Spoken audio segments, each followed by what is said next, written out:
You know, I just guessed that. I got a booster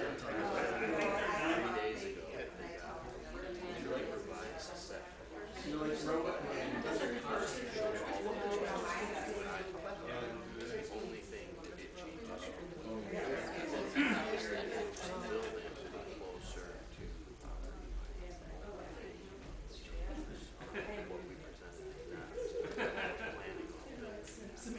Someone's new and someone's fake.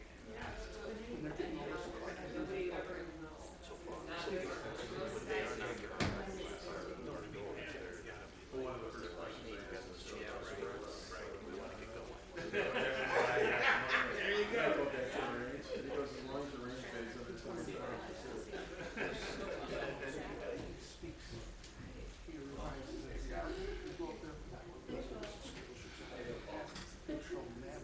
I know what you're saying. There are more people who think that would be.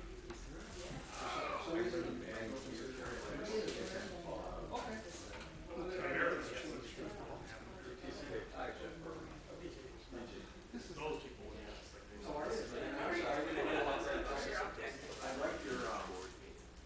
your paper I was born Tuesday.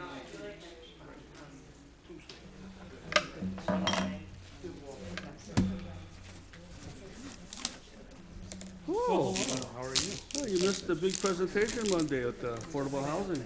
How'd that go? It went well. I thought it went very well. Well, I think it was well received by everybody.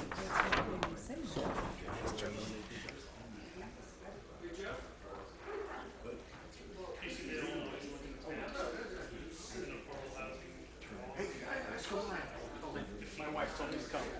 She's at the PTO meeting. Yeah, exactly. Tell her no. Right? Good move, right?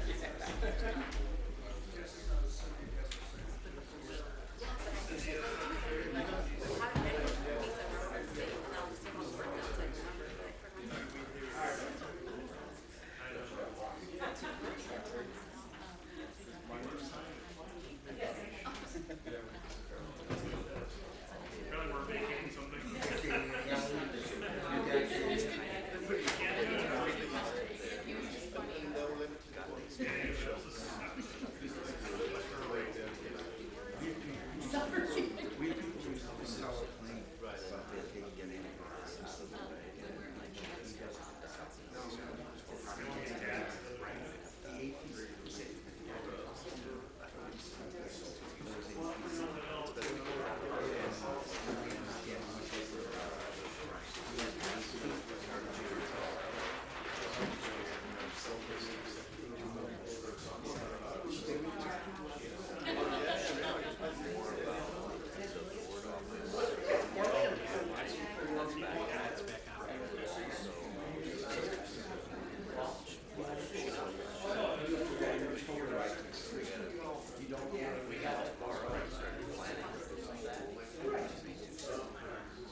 Okay, I apologize for the delay. We were having a little technological process that we had to go through. And I think we're up and running, right, Paul? Okay, very good.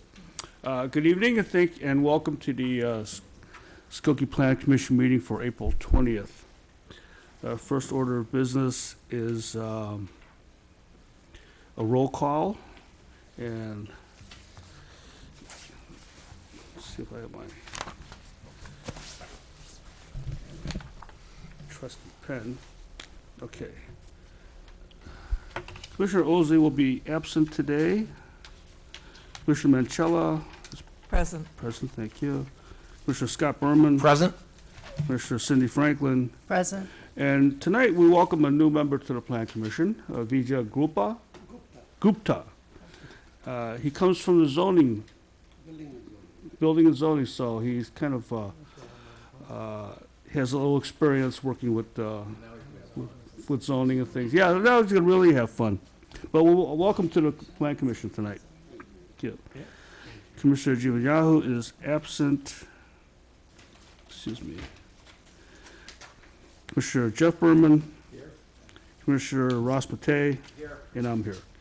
And we have a quorum. Okay, first order of business is to approve the minutes from the last meeting. We have a motion to approve. Okay, motion by Jeff Berman, Second. second by Scott Berman. Any additions or corrections to the minutes? None. All in favor, say aye. Aye. Minutes have been approved. Okay. First case tonight is case 2023-02P, special use permit request at Dempster and Lockwood for a drive-through for Dunkin' and Baskin Robbins limited service restaurant in a B3 zone. Related cases, no, they're not related. Okay, so that's just the case for tonight. Okay, is the petitioner here tonight? Please.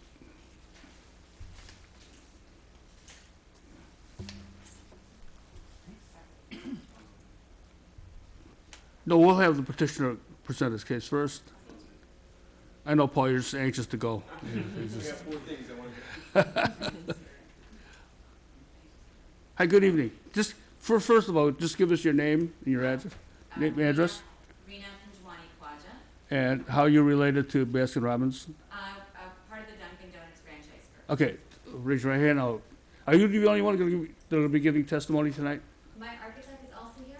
Okay, have him stand. I'll swear you both in. Okay, great. Do you both affirm that the truth, do you affirm that the statements you make tonight are the truth, yeah, well, I apologize. To be honest with you, I was a little fender bender. I'm a little shook up from it. So, do you affirm tonight that the testimony you give tonight is the truth, the whole truth, nothing but the truth to help you? I do. Thank you very much. Thank you. Minor fender bender. Okay, please, is the notice in order? Yes, no, this is proper and correct. Okay, thank you. I'm sorry, go ahead. I didn't want to trouble you with my problems. No, I can only imagine the weather's been very crazy.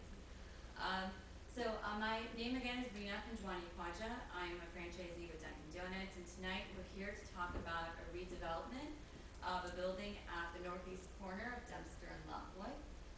First, I want to talk a little bit more about myself. Commissioners, I was here last year, but for those of you who didn't have a chance to get to know me, it's my picture on top. My family, we've been in Dunkin' since 1986. Dunkin' is an international brand, but is 99% franchise. So we are local owners. My parents, my mom over here, this is at the Tui store, this was my dad. This was at the Tui Dunkin' that we are renovating right now. And so we operate all the Dunkin' locations in Skokie.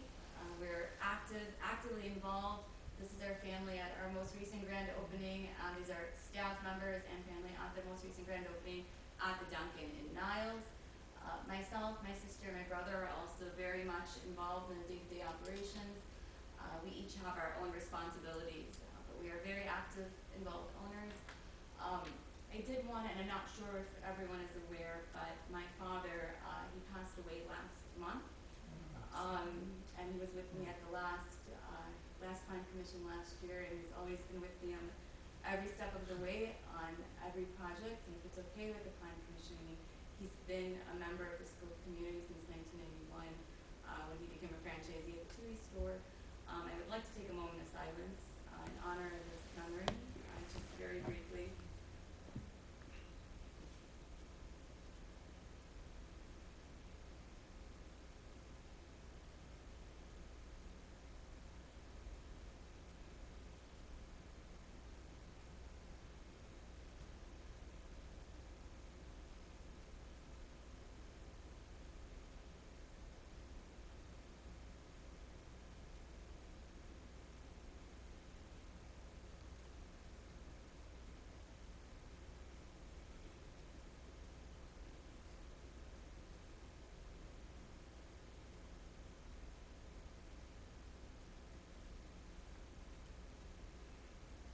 Thank you for that. On behalf of the Plan Commission, I want to express our deepest sympathy for your loss.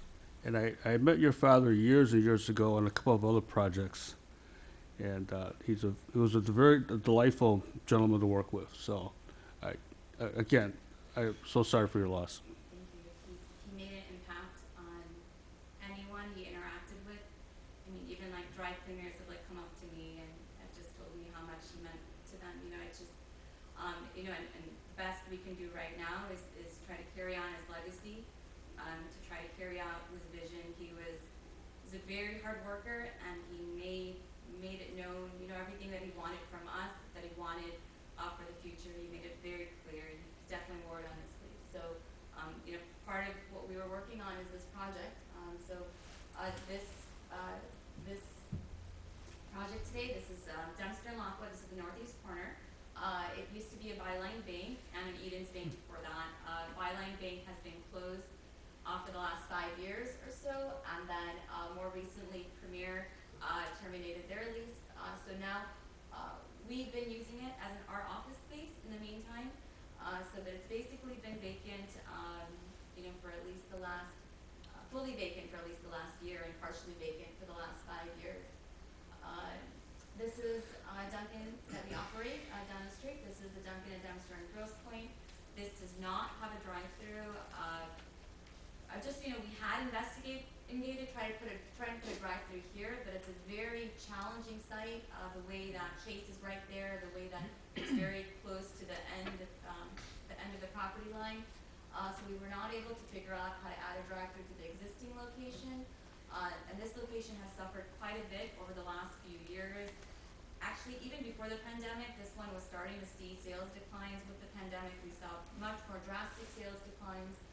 And we know that drive-through is important for the long-term viability of this site. We've also had some other challenges with loitering in this area, but it's a little bit of a unique situation. But this location has suffered quite a bit and is not the right long-term model for us. So what we are proposing today is a redevelopment of this building here to a Dunkin' Donuts, Dunkin' Baskin-Robbins with the drive-through. This is an exterior elevation that my architects have put together. So this is the east side, and this is the north elevation. This is the one that will be facing residents. This is the south elevation that you would see along Dempster. This is the hard to see a little bit, but this is the west elevation, and this is the southwest elevation. If you can tell, we are actually proposing to shave down the building. I put the site plan, which I'll go through in detail, but we put it over Google Earth just so you can kind of see that the existing building where it ends over here. So we are proposing to shave down the existing building on the west and south ends of the building in order to accommodate a good drive-through flow. The bank did have a drive-through, and when we first moved in, we were hoping to utilize their existing drive-through. But after studying it for a bit, we realized that Lockwood does have at least 3 cars at any given point at the intersection. Therefore, if the drive-through exits here, the cars would get stuck on the site. So we needed to create more stacking for us to be able to properly exit ensure that there were no traffic issues on the site or around us. So that's why we decided to take on the additional cost of retrofitting the existing buildings, so shaving off this and the site in order to accommodate a more typical Dunkin' drive-through around the building. So this is a clear site plan. What we're proposing is adding an additional 6 parking spaces from the alley. We're proposing on widening the alley to 24 feet to create better two-way traffic through there. These are existing AT&T and ComEd transformers that we cannot move. Then we create a slightly better apron for cars to be able to make that turn in. And you have approximately a 9-car stacked around, maybe around the whole way. We have our menu board right over here. And then the cars would exit back into the site. So the cars are not exiting cars are exiting back into the site, and then they have the option of either right out into Dempster, or they can use the alley to maneuver back onto Dempster. I do want to point out to everyone, I know this is almost common knowledge now, but Dunkin' drive-thrus are all about speed, right? We're not, I don't want to talk about any of our competitors necessarily, but there are some drive-thrus out there that for them it's just about having that window, and it's not about being efficient. Everything that we do, we know we are trying to be an on-the-go brand, so we really try to get you in and out after you get to the menu board. We try to get you in and out in 90 seconds. So all of our equipment is positioned so that we can get you out. We have timers. All of our stores actually have drive-through timers, so that we know, hey, 25 seconds at the menu board. We know that 60 seconds at the window. We know that this is what we're trying to achieve or better. And so we know sometimes we're even a little too fast, and we're working on that. But our goal really is to be able to be as efficient as possible. So all of our new stores, all the layouts are very efficient. Everything is streamlined so that you can get in and out as quickly as possible. We also have on-the-go ordering, so Dunkin' offers on-the-go ordering where you can just order on your phone. And with that, you would have 2 options. So if you are leaving your house and you place your Dunkin' order, you can get it from the drive-thru if you don't want to leave your car. At this particular store, you also will be able to have a parking spot if you want to go inside. If you don't want to actually go in the drive-thru lane and you want to pick up your order inside, you'll have a designated parking spot for you, so you can just park, go in, get your stuff, get out, and go back in the car and leave. So we're trying to make it very easy and very quick for customers to be able to get in and out fast. So, and just a quick note, I did time the Lockwood intersection light. That's actually 90 seconds. So cars actually wait there for 90 seconds before they can go. So that's about our drive-through time when we get out. So as usual, when we talk about Dunkin' drive-through, the 2 main concerns are with traffic and noise. So I put a few points up here about the traffic and noise considerations.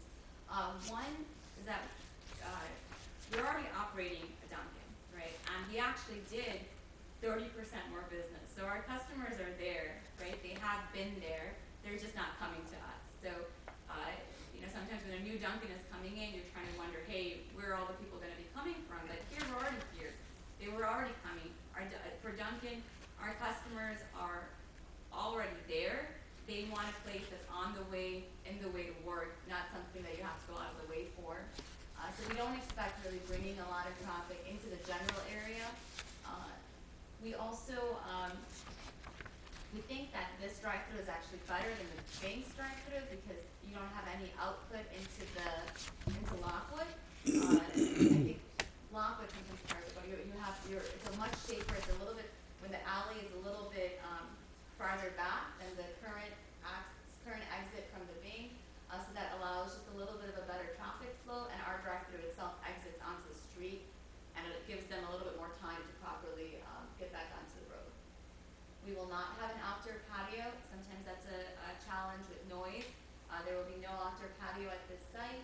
And then just to point out for our drive-thru speakers, they do come with, the ones that we purchased come with an automatic volume control, which is sensitive to ambient noise, and so will automatically reduce the sound volume if there's no noise in the background. So if there's a lot of noise from traffic, right, it's it's at one particular volume, but if it's at night and there's no ambient noise, then it will automatically reduce itself. This was just a table with approximately how much it generates. I did this on the last, this is, I highlighted in yellow kind of, our existing space plan and how much is being used for service area, kitchen space, so the back of area, and then the rest is just kind of like your queuing and dining space. So we do have very limited customer seating here. Mostly everything has been set up to be able to provide you, with a quick experience. We're also adding a basket. We're adding a small Baskin Robbins here because we've gotten so many requests for cappuccino glass. And so we want to be able to serve the community. So we'll have cakes, we'll have ice cream. We'll be able to get more of a product offering, and we're going to be able to do a lot of our stuff in-house because we're a bigger kitchen. We are seeking a 3-car parking variance today. I just wanted to point out that drive-thrus inherently require less parking because they're not parking their cars when they come. So even though square footage is required to service those drive-thru cars, parking spots are not necessarily required. So those 9 cars that are standing here are essentially parking while we're getting their stuff ready. And so most of our, even though the way that parking is calculated is by square footage, most of our square footage is really dedicated just to getting people in and out and not necessarily tables like a normal restaurant. I do want to point out a few more green. I know Skokie is very green and very focused on sustainability. I do want to point out that Dunkin' also focuses on sustainability. There's hundreds of initiatives that Dunkin' is testing throughout the nation on sustainability, including disposable, including the straws, including a compostable PHA straw made from canola oil. We have not started that yet in Skokie, but it's being tested. We did try it out in Morton Grove. So we are trying a whole slew of initiatives that probably will be coming. Some of the things that have already come is, so all of our stores use LED lighting, high energy efficient LED lighting. The paints that we use in our construction are zero VOCs. Our cup, we went from that styrofoam cup a few years ago to a new paperboard certified cup. We also don't use those plastic stirrers anymore. It's a wooden stir. So there's all these initiatives that are helping reduce our carbon footprint. We also are utilizing the existing building in this construction. We're not starting from scratch, so that saves on construction debris and waste. And that's my presentation. If you guys have any questions, and we have some neighbors here. My architect is here as well. Sure. Commissioners, do you have a question? Commissioner Boutet? Clarity, you said that it was 3 parking spots that was the request? I think in the end it turned out to be 3 because there was an AT&T transformer. I figured. So we could not move. I did meet with AT&T on site, and I was hoping that we could get this spot, but AT&T did say that this services our neighbors and other businesses. So it's 16 versus 19. Yeah. The other thing to clarify is, so there is no ingress egress off of Lockwood. It is only on through the drive-through into the site and then to the east onto Dempster. From the alley, so there's an alley ingress egress, so that from the alley there would be, but not directly to the site. Got it. Thank you. For the record, what are your hours of operation? So generally, we generally don't open 24 hours, but we like to try, like, if we have a high 9 p.m. hour, or a 10 p.m. hour, or 11 p.m. hour, we generally try to push the needle. What that means is that there is a nighttime economy out there, right? So there are nurses, there are rideshare drivers, there are folks that look at Dunkin' as critical. I mean, I just met with somebody, with an overnight security guard today. She told me that Dunkin' got her through all her shifts. So it really just depends on the trade area. So we operate a store in Glenview that right away we knew that this was not going to be a 24-hour store. We closed at 10 o'clock, we opened at 5. But there are stores, the other store we opened in Niles, there's more of a nighttime economy there. There are workers that are working overnight that, do need a cup of coffee, during their shift. So it really depends in the trade area, if it warrants us to be open 24 hours, like if there are people that are trying to come in late, then we would like to be open 24 hours, but generally, we're usually open around 4 or 5 to 10 or 11 at night. But we'd like to That's maintain the Monday right. through Friday. Or Yeah, Monday through Sunday. Yeah, 7 days a week. Yes. Oh, no, Sunday through. Excuse- Commissioner Furman. Hi, I'm sorry, I have a couple questions. One, the fencing on the, what is it, north side of the parking lot, as they go across the apron and make their turn into the drive-through, what type of fencing is it and how tall relative to light from headlights into the neighbors' backyards? This one, this, And the north side. On the north this side, is the north right here. Along the alley. along the alley, that's a better way to say it, thank you. Along the- okay. So basically, the only fence that we've shown really is over here. Because these are the transformers in this side plan, you can't see it, but these are ComEd transformers, and they require a 36-inch clearance. So even right now, there's no fencing by the transformers. The only existing fencing was in the parking areas. So we can't put any more fencing by the transformers, and I put that note there because of the clearance, but we did try to add fencing here. So now whether that would block light, you know, there would be no way for me on my property to block it. I know the neighbors, I did meet with the neighbors, last week, and they were suggesting maybe having higher fences on their lot lines to be able to block some more lights, but from this property, it would be very challenging to, I mean, this is the existing drive, this has been in place for a while. And the only difference is kind of like just, there were a few more of these fences here, but this particular aisle was never blocked. What is different is that we are a little bit more set like this, so we do come a little bit closer to their drive-throughs, there was a 3-lane drive-through, so our drive-through is just right against this building here.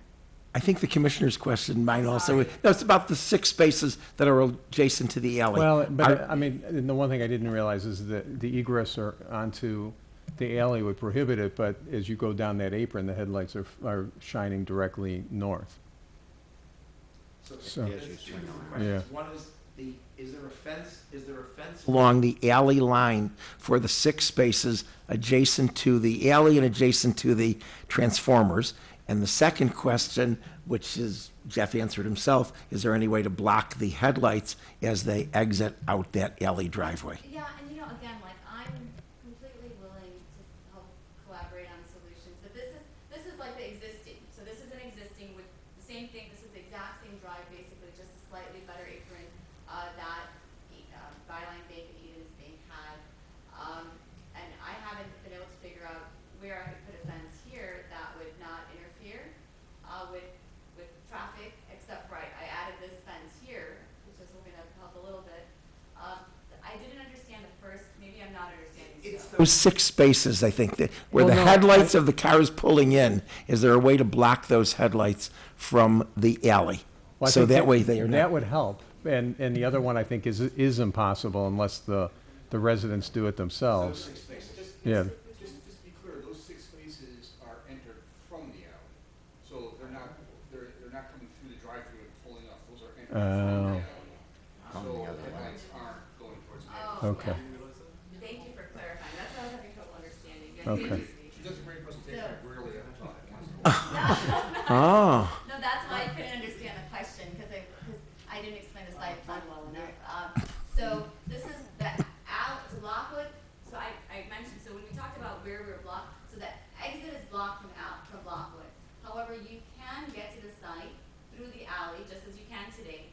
So Lockwood, you can hit a right through the alley, you can park here, or here, or here, or enter the site this way. So this is basically for coming this way. Okay, so the other part of my question is, we've answered multiple times now, is there's nothing that can be done because that's got to be open to be an egress or, so. All right, my second question is, unfortunately or fortunately, I don't know, I've had the privilege of sitting here for a couple of your projects and bring this up every time, particularly at the restaurant that you're moving from, is the litter in that parking lot with Dunkin' Donuts logo on it is horrendous. Yeah, on a regular basis. And there is a 4-hour obligation on your part to have your employees go out and pick up the trash and also make sure that the trash cans aren't overflowing. How are we going to make sure that this property is taken care of better? To be honest, this location is very ridiculous. I'm not gonna lie to you. This particular location, the amount of people that we have that, just sit and loiter and litter, it's something that, it's just been very challenging. We do have employees that, are specifically dedicated to coming and picking everything up and cleaning, and we have, the porters come out, but it's a lot more than a store, for example, that does 4 times the volume, doesn't generate that much exterior trash and debris. So it really is just this particular group of patrons that have been littering or excessively throwing things, hopefully in the garbage can, but not even in the garbage can generally. So, in general, we're very dedicated to ensuring that, our parking lots, our alleys, our garbage cans get emptied out. The challenge with that particular store is that, when they were sitting outside, overnight it sometimes is an issue. But, we're trying to work on it. It hasn't been wonderful, but we're trying to work on it. I think if you look at some of the other locations, I think you'll see that we're definitely on top of it. We'll continue to be. This is our, definitely for our employees and our managers, it's a priority to be able to do travel paths and make sure that exterior is clean. Even for this location, we'll make sure that the alley area is clean. We're even open to putting additional trash cans, if wherever, if needed, to help consumers see the trash cans so that, they can also help participate in, keeping the litter off the ground.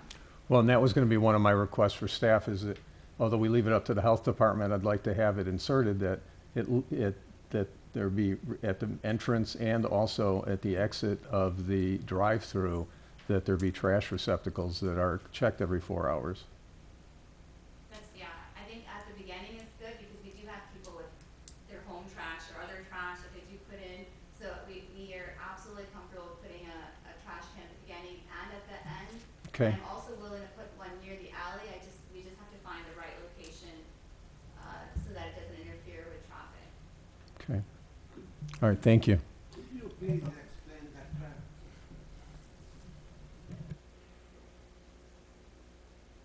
You please explain the traffic pattern because I see it's very confusing on the plan.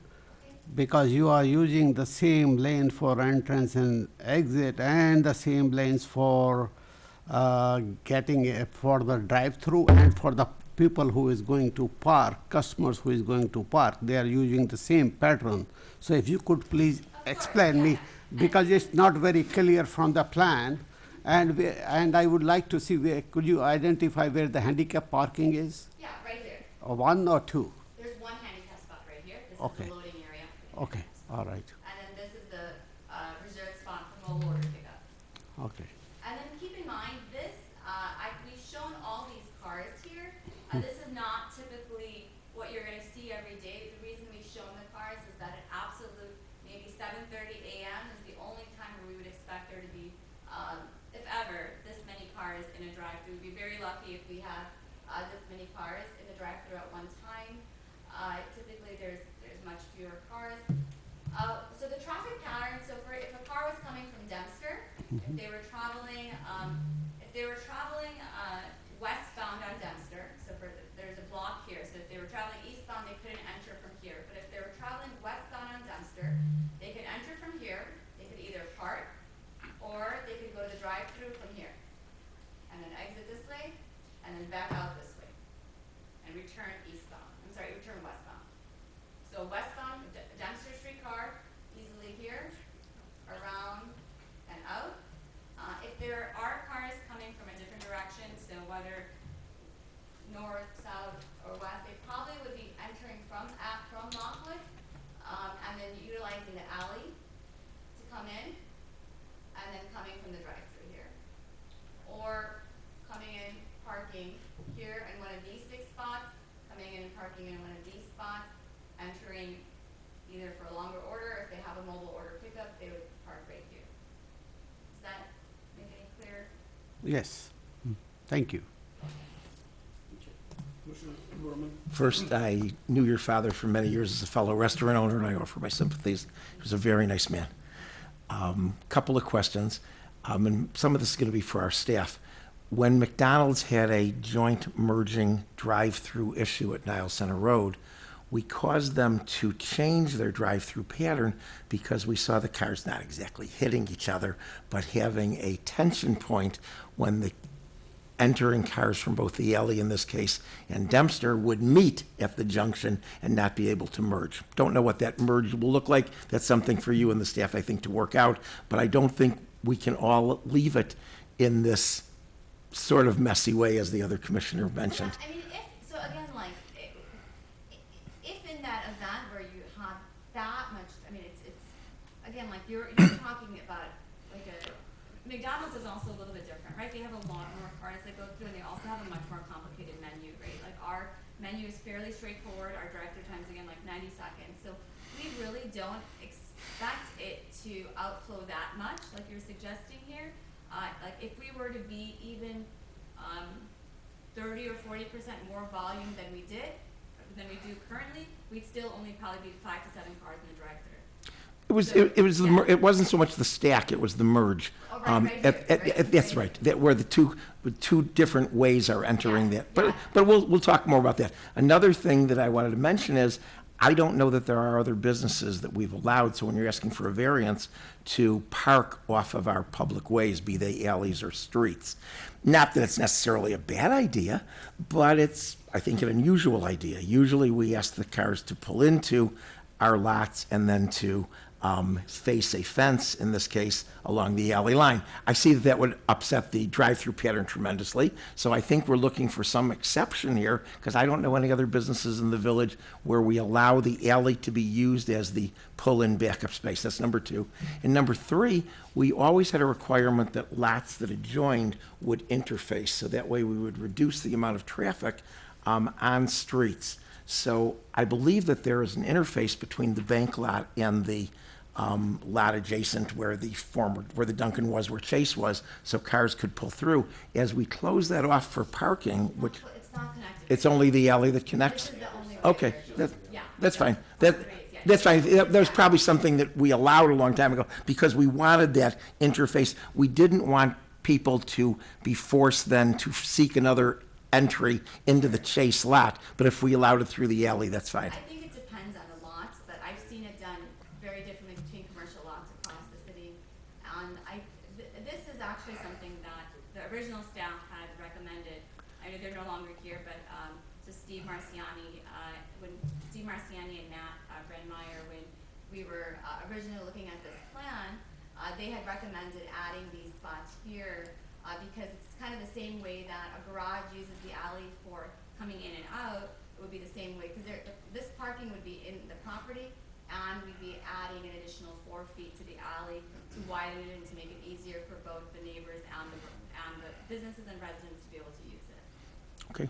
And But then no, I appreciate that. one more question, and that is your intent to not have an outdoor patio, unlike what we have on Tui or golf? Is that, Absolutely not have a patio. and that is, and the question is that because you're trying to eliminate the loitering, which I would consider customers, but I know they are loitering Patio customers. At this location, I don't know how else, yeah, there will be no patio here. So then how do you expect to control the loitering, which will inevitably occur because these customers who are loyal to Dunkin', I see them every day, how are they going to be kept from standing outside smoking and eating People that donuts? just, like, I mean, you know, we would, I will have a much more outdoor surveillance, and this, you know, we have, you know, we've had some challenges with even the landlord in the last site, but here, you know, we're gonna have our surveillance, and we hope we can partner with local authorities, that if there are people that continue to come in, I hope they don't expect our Dunkin' employees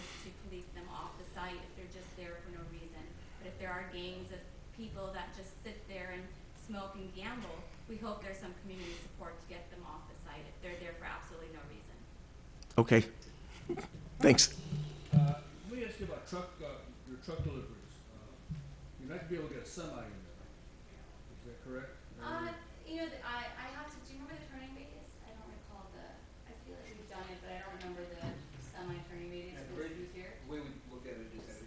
speak into the microphone? Sorry. please? The way we looked at it is that a delivery truck that services the dump come off Dempster, and then they continue out through the alley back out to Lockwood. So it's not a smooth thing, it's plenty of room for make those turns. All right. Can I ask a follow-up question? Commissioner Berman? What are your typical hours of delivery for those semis? There's only one, semi, and that's once a week. That's our, dry goods, and, even DFA doesn't use a semi usually anymore. But generally, if we have a semi, it would be, once a week, or twice a week. What time of day? Oh, we coordinate that, it's usually off-peak, so our peaks are usually until 10 a.m., so we usually try to coordinate that for afternoons, like an early afternoon delivery. Okay, thank you. Any further questions for the commission? Okay. Well, at this time, I'll ask the staff to come up with the report. Thank you very much. Thank you.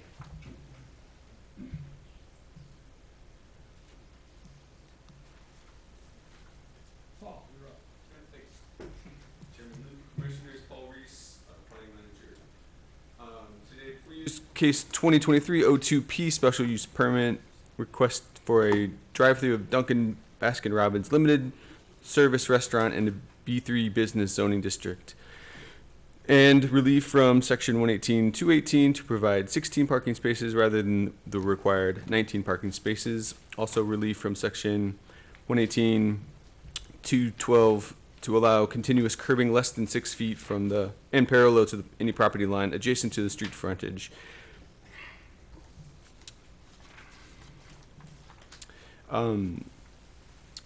So I will go through a little bit of our analysis and then hit on a couple points that commissioners have raised on the conditions. So the planning department division has reviewed and submitted materials and supports the proposed special use permit. The proposed use is consistent with the land use designation in the comprehensive plan. And access to the site will use the existing curb cut on Dempster as well as the alley to the north. An existing curb cut along Lockwood will be removed. And per the traffic impact analysis, a minimum of 9 drive-through stacking spaces will be provided. The drive-through will exit internally to the site and not onto the public right away.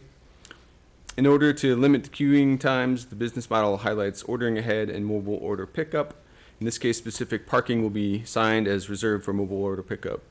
Also, as mentioned earlier, drive-through speakers incorporate automatic volume control, which adjusts to the outdoor ambient noise level.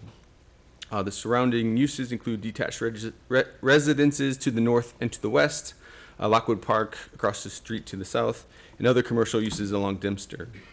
In addition, on February 8th, 2023, the Appearance Commission provided a certificate of completeness on behalf of the applicant, subject to a couple conditions with which the applicant has rectified. Therefore, the staff recommends that the petitioner's request for special use permits for a limited service restaurant with drive-through be approved based on the proposed findings of fact and subject to the recommended special use permits included in the packet. Staff further recommends providing relief for the following items: one, to provide 16 parking spaces rather than the required 19 parking spaces, and to allow a continuous curb less than 6 feet from and parallel to any property line adjacent to street frontage.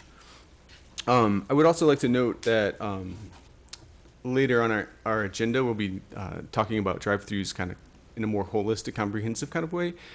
And so this is similar to conversations that we've had at Planning Commission regarding affordable housing, where, you know, a policy is coming, a policy is being worked through and discussed at this body and in staff level. But we hadn't been there yet. So, you know, with affordable housing, we've asked some of the developers and they've agreed. And in this case, we've asked the petitioner to make a few of those kind of changes that we've discussed. And Rena, in this case, has been, 100% compliant and proposed a lot of those things that she kind of discussed earlier today. So a lot of the things we'll discuss in the broader drive-through conversation, actually, you got a preview of in Rena's presentation earlier. I would like to note that Rena discussed it and it's been policy and we've talked about it. I just neglected to include it in one of the conditions, which is the widening of the alley. So I will make sure to include that that language going forward for the 4-foot alley widening. And then another note that I'll make is to include the garbage at the entrance of the drive-through, not just I had it in the conditions for the exit of the drive-through, but I'll add another one for the entrance to make that. And I think it's a great idea, one each at the exit, onto either the alley or dumpster if at all possible. Okay, sure. In the front end. Onto Dempster, I don't think we can do it in the site triangle, but we can look for a spot along the alley for sure. And at the front main entrance of the restaurant. Yeah, okay, great, perfect. Do I understand you have comments from, you see from citizens?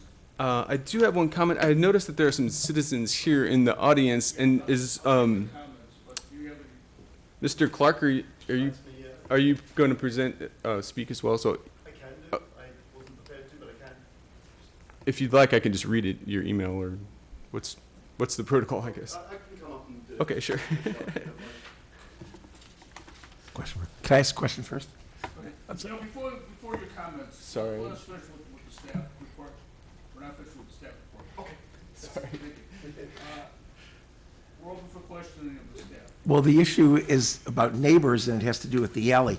Is this the only use, and are we looking for some sort of an exception where we enter or exit cars, not through an alley, which is one issue for the part of the drive-through system, but my bigger concern is the small concern of the 6 parking spaces.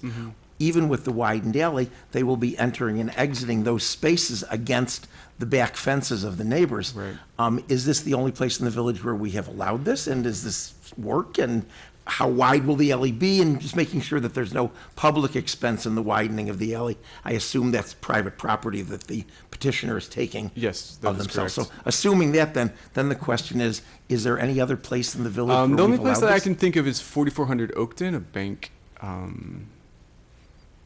Where cars do park Where from cars the do alley park in and onto the again. alley, yes. And across that alley, are there residences? And There are adjacent to the north also. I don't recall exactly, but I do believe that there are parking spaces to the north of the alley, and then next to that are residences. But I'm not familiar with other places in the city or in the village. I would suggest that this is, if not the only, it is the second of only 2 then in the village. And for that, I think we need to vote a special permission for this. It doesn't need a new application, but I think tonight we would have to amend to allow this somewhat unusual use of the alley as part of the parking lot. In other places, we have restricted it, most notably Grecian Kitchen on Dempster, where we will not allow public access in or out of that alley behind the bank off of Crawford, and we only allow them to use their delivery vehicles Sure. at I that mean, point.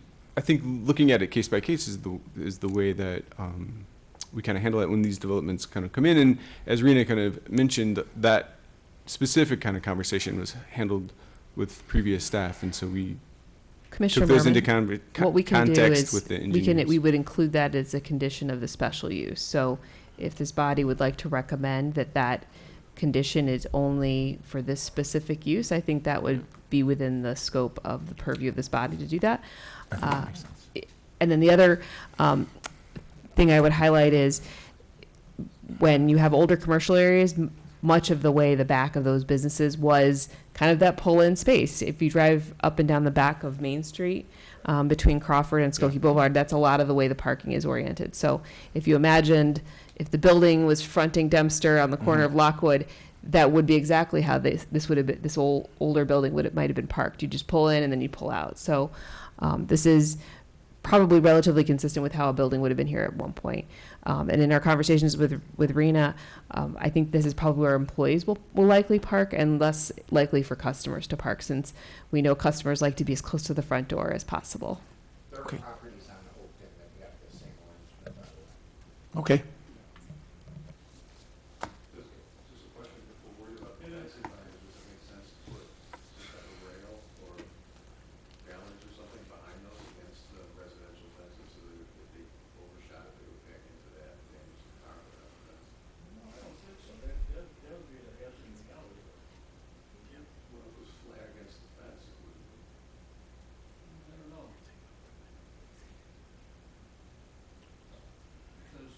those ballards would have to be on the public way. I know, just a thought to protect the fence, so. Yeah.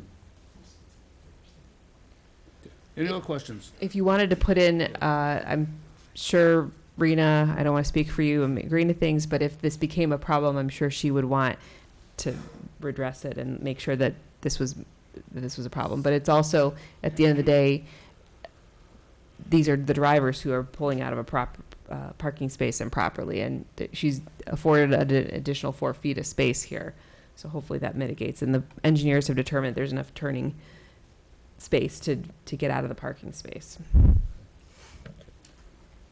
Any other questions? Yes, Mr. Franklin? Are we anticipating any walk-up pedestrian traffic here? And also, is there a bike rack, or is it not necessary in this case? There there's- is, in fact, a couple bike racks. Okay. They are kind of hard to see in the plan, but they are right here. Okay, thank Yeah, you. we do require bike racks in our recommended conditions. Okay, thank you. I just didn't notice them. Yeah, and I would imagine there'd be some walk-ups. I would think. I wanted to add one small thing, and that was this site, strangely, historically in Skokie, was a drive-through site. It was one of the first photo mats in the United States, located at exactly this point in the world. And there was always discussion about how cars were going to get in and out of this photo mat, off of Dempster, off of Lockwood, out of the alley, moving around that intersection. So that goes Yeah. back a long way. Thanks for the trip down memory lane. Okay. Paul, anything else you want to No, sir, that concludes my report. Okay, all right, at this time, I'll take questions and comments from the floor, from the citizens. If you please come up. Paul, is there a sign-up sheet there? For Yeah, yeah, there's a sign-up sheet there. If you give us your name and address, we'll send you a copy of this report, and we'll notify you when this case goes before the Board of Trustees. The Plan Commission basically is a recommending body to the Board of Trustees. The vote we take tonight is not final. These cases will be presented to the board at their board meeting. They meet on the first Monday and first Monday and the third Monday of each month. Okay, great. Thank you. Can you hear me okay? Please speak into the Stand over microphone. here. Your name and address, please. Yeah, my name's Barry Clark. I live at 5253 Enfield Avenue. Enfield Avenue is the one that runs parallel to the alley that we've been just talking about up there. My wife Christine and my neighbour Lisa, we live pretty much directly off the new parking spots we're talking about. In fact, the 3 nearest the alley exit would be right opposite our garage. So we have a very distinct personal interest in this, obviously. And I think it's fair to say that most of the neighbours we've spoken to, in fact, there's not been a positive person who wants a Dunkin' Donuts drive-through there. But we understand that it's zoned for business, and we've been very lucky that it's been a bank that had very light usage, very light traffic on that bank for all the time we've lived there, which is 12 years, and Lisa will tell you it's probably a lot longer than that. So we kind of had it easy. We understand that, but we still have some, I think, pretty valid concerns. The other thing I want to point out is we did meet with Rena on Saturday and had a really fruitful, open discussion where she heard everything we had to say and took on board a lot of what we said. A lot of things we brought up were understandable. There are some things that are outside of Rena's control as well, which we kind of also want to just mention while we're here. But the meeting was positive, and out of the meeting has come a Google Docs, which we are sharing amongst ourselves. Rena's updating as she comes up with ideas, and that we're updating as we come up with new objections that we hadn't thought of before. And I have to say, I think today it became apparent, we didn't understand, I don't think, and no fault of yours, that the parking spots backed into the alley. That does give us a concern, and a lot of concerns around the alley. But number one, our biggest concern was the loitering, and Rena explained that that's an issue for them where they are, that, you know, those people you'd hope would be customers, apparently they're not. So we would like them not to come to the new store. Rena would like them not to come to the new store. We know we're putting up some surveillance around the new store, but it does concern us still. You know, you can't, like someone else said, you can't police people in the alley if they just want to sit there and drink their coffee. We raised the garbage, you know, the idea that stuff, I mean, we get garbage blowing around our garage door right now. mostly from the garbage trucks as they come through on a Thursday. But so again, Raina did say that they would do whatever the technical phrase you guys used for doing a sweep of the area, picking up garbage. That helped us a lot. Lighting, again, we have a concern, and I think someone here raised that as you come in this drive-through entrance that you see off of Dempster here, that's actually grade higher than most of the houses. So those lights will shine straight into the back of our house, straight into the back of our neighbour's house, which is still for sale, I believe, and then also into the back of Lisa's house. So that's a concern for us. Now, there's nothing Raina can do about it as long as we keep the alley entrance open, because we can't put a fence up there. We just discussed that. So we may have to ask for a special permission or whatever the technical phrase is to get a higher fence for the houses along the back of that alley, just to block that. And I would strongly encourage you to come and visit the alley. If you get a chance, come and walk up that alley. It's in appalling condition. There are parts, it's obviously cambered for the drainage, that makes sense, but it's actually collapsing in certain places. So we're going to have to, if you widen it, you're going to have to, someone's going to have to fix that. And then the other thing we notice is it's an alley. So it doesn't get swept very often when the snow comes. And Christine and I have been out there many, many times pushing people either back onto Lockwood or somewhere where they can get through. So it's the village's job to sweep the alley, I guess. But obviously alleys were a minor thing after roads, so it doesn't get done, frequently doesn't get done at all, and sometimes not until days and days. So that's a concern. But really, it's just the traffic on that alley does concern us. And we did mention this to Rena. There's a lot of traffic on it now, mostly going into the, actually your Dunkin' Donuts eventually, but sometimes the bank, sometimes the Subway that's there, the other restaurants, the Panda Express. So they get a lot of traffic coming through that alley as well.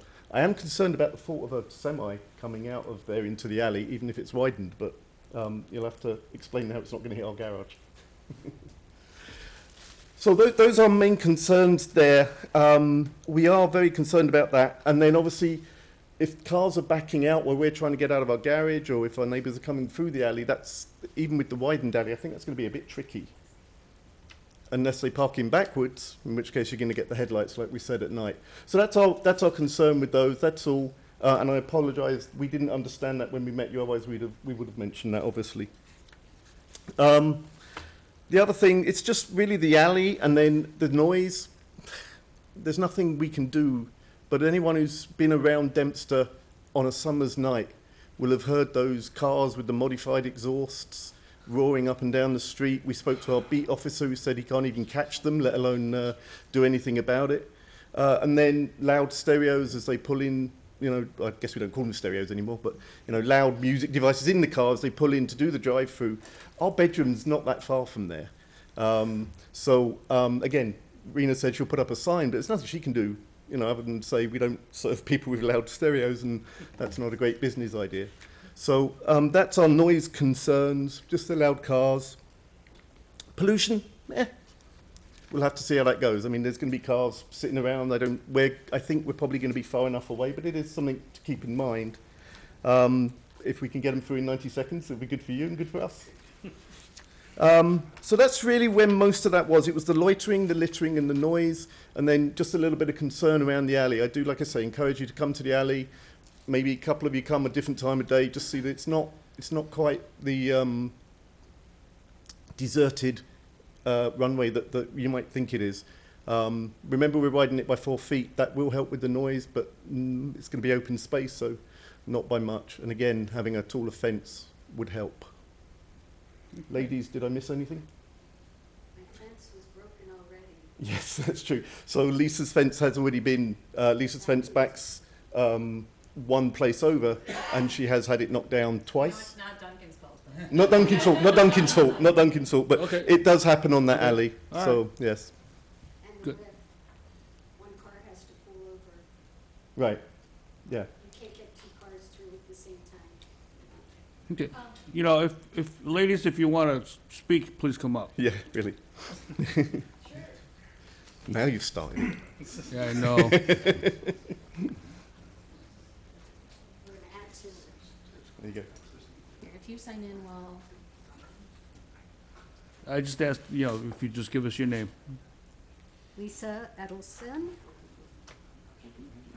Oops. Lisa, please speak into the microphone. Sure. It's above you there. There it is. Okay, it's a little hard for me. Let me just put my,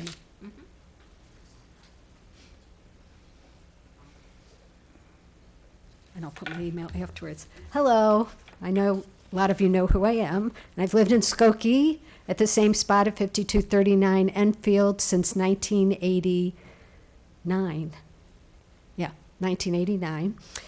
So yes, I do remember our little photomat there. I could look out my back window and see it, but it was a little tiny photomat on the big lot from the furniture store, which that also used to be a bowling alley beforehand. So we never had any problem with those. When the new, where Chase Bank is and that whole new center came about, the neighbors right behind it, we suffered during that 100-year flood. All of the sewers were closed at that time, and there was no drains on the building at that time. So we all flooded during that. That was their first big thing with that. And Barry is correct. The property, the two sites there are way above our property line. Water does flow off of them as well. But to get into the alley, you have to pull over to let the other car pass, in and out. When you come to the exit on Lockwood and, the exit that comes out just north of Dempster onto Lockwood, there have been near misses almost every day. People fly in, turn in, they don't even slow down. Another car is coming this way, and I've seen them have to slam on their brakes, then they back out onto Lockwood again. So you've got to go look at that ingress and egress of the alley there. It's pretty dangerous. I've had my people knock into our fence twice, knock it down, and completely. So the village, after many years, did put up one of those metal guardrails in the back, which is kind of flimsy, but it helps. But the properties have pushed snow up onto all our fences, which broke it again. We have replaced that fence. I can't tell you how many times, a nice wooden fence. Same thing with my neighbors next door who have passed away, and that house is currently on the market for sale. So there's nobody to come and talk to you tonight, but I know what's happened at their property as well. So the things I see from my bedroom looking out onto that site, the whole property, not only the site that Rena's looking at, but the Chase Bank site, hers has been quiet, and Barry was correct with that bank that came in, bank came out, another thing. It's always been a very quiet one. There wasn't much use through the drive-through. And Rena was the best to talk to. She's an awesome business owner, but still, I'm sorry, I can't see how the ingress and egress and the backup possibly onto Dempster Street, the backup possibly of cars, if the garbage trucks come through, you can't get through. You have to wait. You got to back up. There's no way to get through. So there's a lot of difficulties, and I really would say come look at it before you vote tonight to allow those parking spots in there. Those people are going to be backing out into an alley that's already a challenge to maneuver. And we get a lot of, my husband every day goes and picks up garbage from Panda Express, Dunkin', Subway. The people are trying to throw it towards my garbage cans, but they never get out to put it in. So it's always pretty messy. I had a big dead rat in my backyard a couple months ago. So there's just, for me, the biggest issue would be the noise, the headlights, and definitely the alley going out to Lockwood. And the neighbor who isn't here tonight, who has that corner, the lot that's right next to the alley when you turn on Lockwood into the alley. Her driveway is just within feet of the turn-in for there. So she's always just waiting. There's a lot of traffic coming in and out. That's a pretty busy street, Lockwood. And that's our concerns. Okay, Thank you. thank you.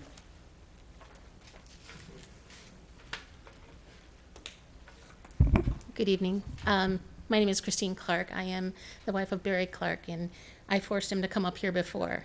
So, and forgive me, this is my first time ever addressing a panel like this, so I'm a bit nervous. However, Don't be nervous. Rena is a special business owner. She did contact us and she met with us. She listened to our concerns. She's provided some solutions, and we're very grateful for that. Thank you very much. But as we're discovering now about these parking spots to the north, Rena's right that there's two structures there that probably can't be moved because they are utilities. And across what is not reflected on this map is across the alley from one of those utility boxes is a utility pole with an internet provider right behind it. It's like a little shrimpy guy that we keep putting the cover back on because some animal or something keeps trying to burrow into it. So my concern would be is if they're parked in these 6 lots, how often is my internet going to go out with somebody working from home for our livelihood, and how much and even our electricity, because our electricity is runs up that pole. So currently between the alley and the current structure, there is a fence, and there is spaces on other side of the bits that can't be moved. And I guess it was our understanding that that fence would stay and that the parking would be coming from the parking lot and not the alley. So my access to the alley is right behind one of that. Currently, there's a fence, and then the current garbage is there. Now, it's closed with doors, keep swinging open, but we keep closing it. That's fine, which kind of blocks some of the light. But if you remove that, then all that light shines on us. And yes, we have a 2-car garage there that blocks some of it. But at 7:30, when it's high time for them, I'm trying to leave for work. How many people am I going to have to encounter to leave my house to go to my job? Okay? My kitchen window, where I sit in my breakfast nook, looks right into the current drive-through window of the bank. I keep waving at people there, but they never see me. So, so because we are only allowed a 6-foot fence, I think it's a 6-foot fence? 6-foot fence. So having another barrier between the business and us would also help. It probably won't help with the noise, but with the light shining. But now that I know that the parking spaces are available through the alley, I am concerned for the utility pole and the internet behind it that probably serves most of our block. But yeah, so I think that was my only major concern that I couldn't sign to my husband. So thank you very much for your time and consideration. Jeff. Yes, anyone else? No, anyone else in the audience? Okay. Mr. Berman, you have a statement? I just, a couple of questions for staff. One, is it, Paul, could you come up? maybe it's not possible, but I don't know what it takes to make an alley one-way. Is a possibility to maybe help with it? And number 2 is, can those 6 spaces not be most likely, but be specified for employee parking, which would cut down the number of potential hits behind it? Because presumably it's a reasonably long shift every day. Regarding, so, if I could jump back to a comment that came up about the snow, there is space on site allocated for snow to get plowed into. So the previous issue of plows plowing, the property plowing into your fences should be rectified. In this case, we asked them to include a little spot for them to store their plowed snow. As far as an alley going one way, I mean, that's something we can talk with the engineering department about. There's like, this alley is shared between, Yeah, that Right. might be a problem because it's a shared alley with all the other businesses. I think I think the point is well taken of how to manage traffic, but Yeah. I just was looking on the map. My non-engineering eye thinks the dog leg alley gets a little tough for making it one way, especially for the refuse pickup. And the eastbound. Yeah. Yeah. Used to come to Dunkin' Donuts, couldn't get out, then eastbound, and have to reverse themselves. I'm sorry, one Yeah, follow-up right. question, since you raised the issue of snow, Paul, thank you. Are you guys going to be plowing the alley from your property line to Lockwood as part of your contract with your plow? So technically, we donate, right, the alley back to the village, and then technically, it's the village's responsibility to maintain the alley. However, okay, given that, like, if there is snow in the alley, and it is an important access point for me as a business owner, I'm not going to leave the snow there. I mean, it's obviously like this is village property, and I don't know what we're allowed to write, but yeah, of course, we plow the alley. Like, for example, at Golf Road, we do use the alley, and of course, we have to plow the alley because it's important, just to make it easier for customers to get in and out. So technically, it is village property, and it is part of the public works because we donate that land back to the village. But as a business owner, we, of course, will be plowing it to make sure our customers can get in and out easily. So, Thank you. Right, because you don't own the property.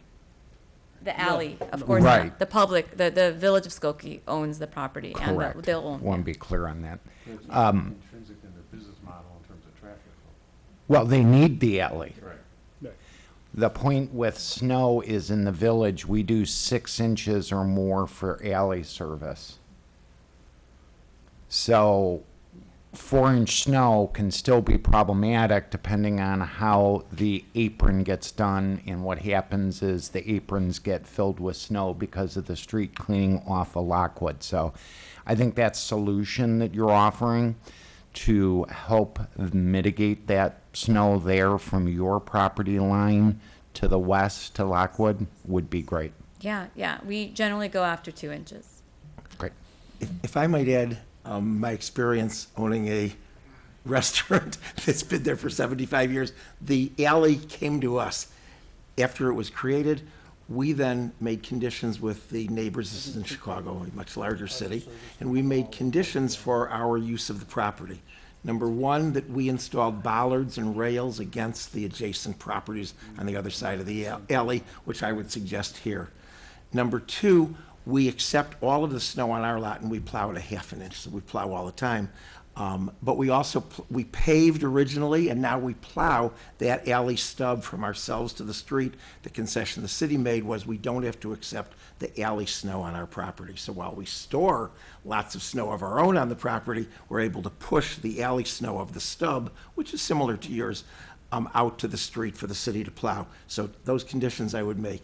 Number one, that you install or pay to be installed bollards and rails against the neighbor's property. Number two, that you plow at 1 inch the alley from your entry exit to the street, pushing that out, not accepting it on site, but pushing that out to the street, spreading it as well as you plow people. Commissioner, now you're Condition. yeah, but you're having them place bollards on the public way. No, I'm having them place bollards on the private property Whose of the private neighbors. property? The neighbor's private property But do across. they want them on their property? That's a condition that I'm Because making. they're gonna Well, lose. We'll see in a moment.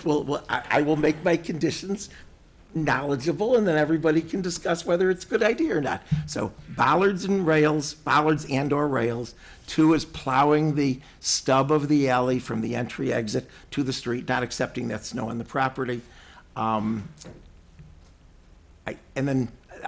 are the only 2 conditions that I can make. Oh, and then we allowing the neighbors a height exception for their fences so they can go privately to a higher height on their Well, fences I to would- block lights. I So those, would- and let me explain that this is not only based on my experience in Chicago, but it's also based on the funeral home that we installed at the corner of Niles Center and Skokie Boulevard, where there was formerly a Lazy Boy.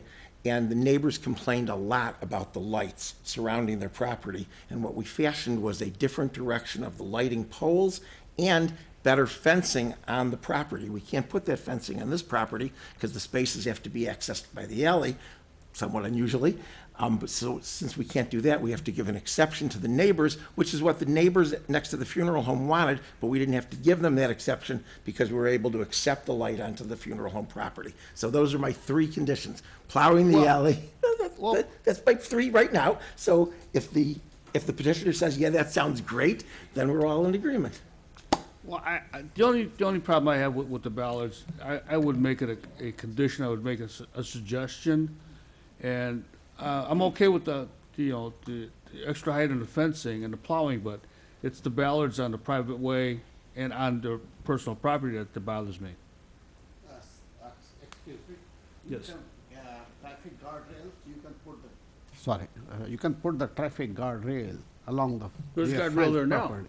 Pardon me? Not on all of them, I think one property. Yeah, That's my suggestion, Maria. Does that sound like a reasonable suggestion? I mean, Not very expensive on the bollards or the guardrails. They're putting their own private fences, and you're just going to. I want to make sure, it's known that this is an existing alley. It's an existing public alley that's currently utilized in exactly the same fashion that I'm proposing to utilize it. Outside of the parking spots, this is currently a 2-way alley that was not built by us, that was built by a bank and in collaboration with the village, in collaboration with 10 or so businesses that are currently operating. So I just want to make sure that it's known that I'm not creating a new condition here. This is an existing alley. But the And traffic through it is going to be much greater than it was previously. I'm not suggesting that you do anything Yeah. to the east of your stub, but from your stub to the street is only, I'm going to guess, 150 feet Yeah. or so. And I'm happy to plow it. Because that's something that I would do anyways for the business. I just want to make sure it's known that, it's not like I'm creating an alley here. This alley is existing and currently utilized by all of the businesses and customers, thousands of customers and the 10 businesses that are right there, right? Like the Chase, the Panda Express, FedEx, Taboon Grill, like T-Mobile I don't know if they're still there, but there's so many businesses that are there that are currently utilizing the alley, and I just want to make sure it doesn't seem like I'm creating an alley and there are conditions imposed for me to particularly use it. I'm trying to give So, something yeah. to everyone. Mm-hmm. No, I think what's happening here, we understand that the conditions exist, and it was a problem that not a problem, but what we approved when the bank was there. But I think what Commissioner Berman is suggesting is that we have a chance to correct some of the mistakes that probably have occurred over the years. And that's all we're doing. Yeah. I mean, we're not blaming you for anything. Okay. He's just trying to correct some of the mistakes that have been made to the site. And then the unusual nature, I think, of the parking off the alley, even though I'm told it's elsewhere in the village, it's still a slightly unusual thing that we are Even off approving. Main, yeah, it's And two places. therefore, I think this might rectify everybody's concerns, or at least adjust everyone's concerns. Well, and the traffic flow now is encouraged to use the alley, whereas the alley is used, but it's not really encouraged. But this is part deliberately of your traffic flow in and out of the apron and in and out of potentially your drive-through. So it does change things a little bit. Also, the snow won't be piled then against their fences, which is something they were concerned about once you push it out to the street, because the city accepts it. Yeah. Which I think is something. Push it out to the street, Scott. there's no. You can't. You can't. So we have to figure out what Public Works. That's what I'm trying to We'll have do. to collaborate with tonight, Public trying to Works. fashion a about solution, where to put it. which in Chicago, If and it much fits bigger there, city. it's But we're not in a Chicago, big Scott, so alley. we can't do that in the villages. Yeah. We No, can you- coordinate, well, coordinate you with the can- Public you're Works gonna have to Department coordinate and with figure out those where the snow. So I don't think that. I'm sure they have an existing location, we can just help get it there, wherever they, you know, like, That's fine. Yeah.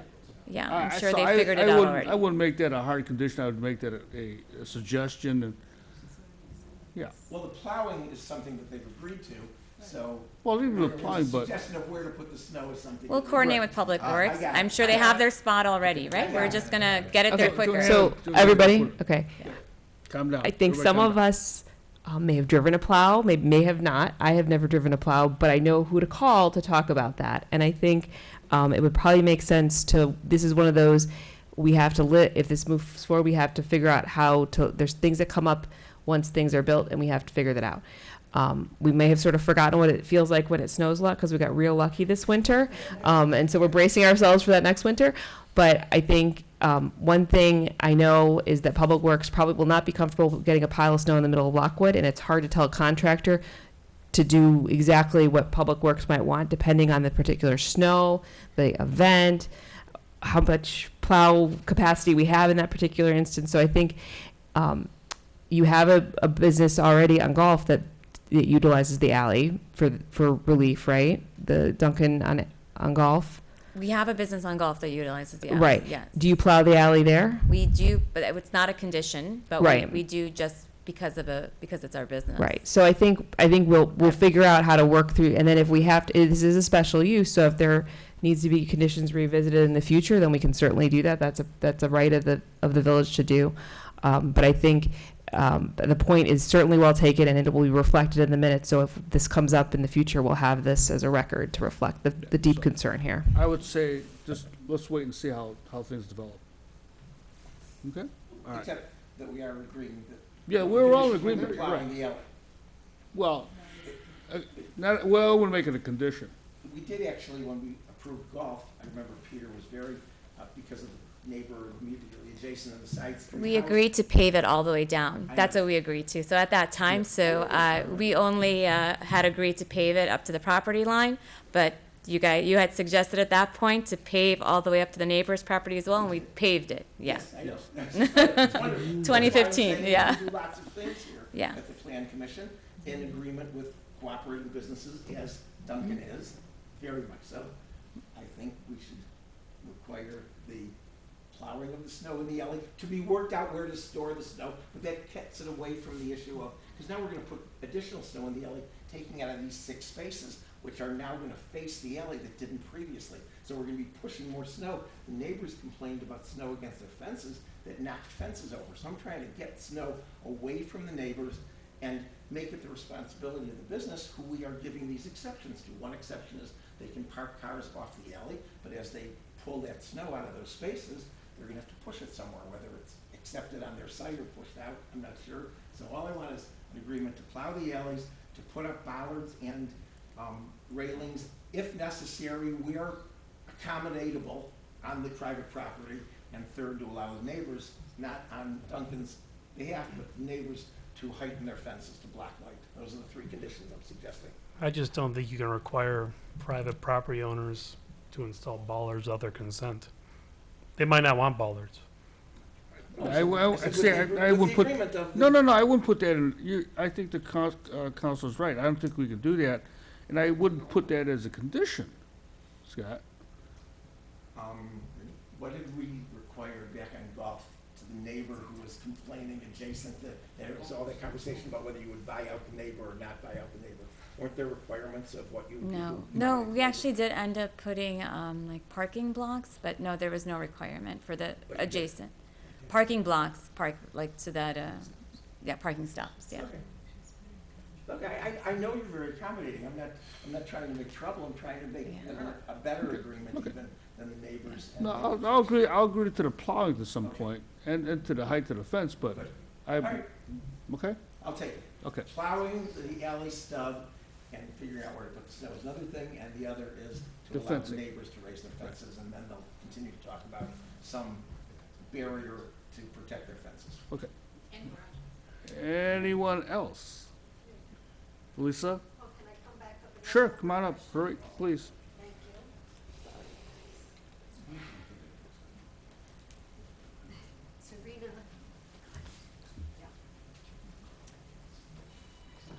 So I wanted to go back to the question about widening the alley 4 feet.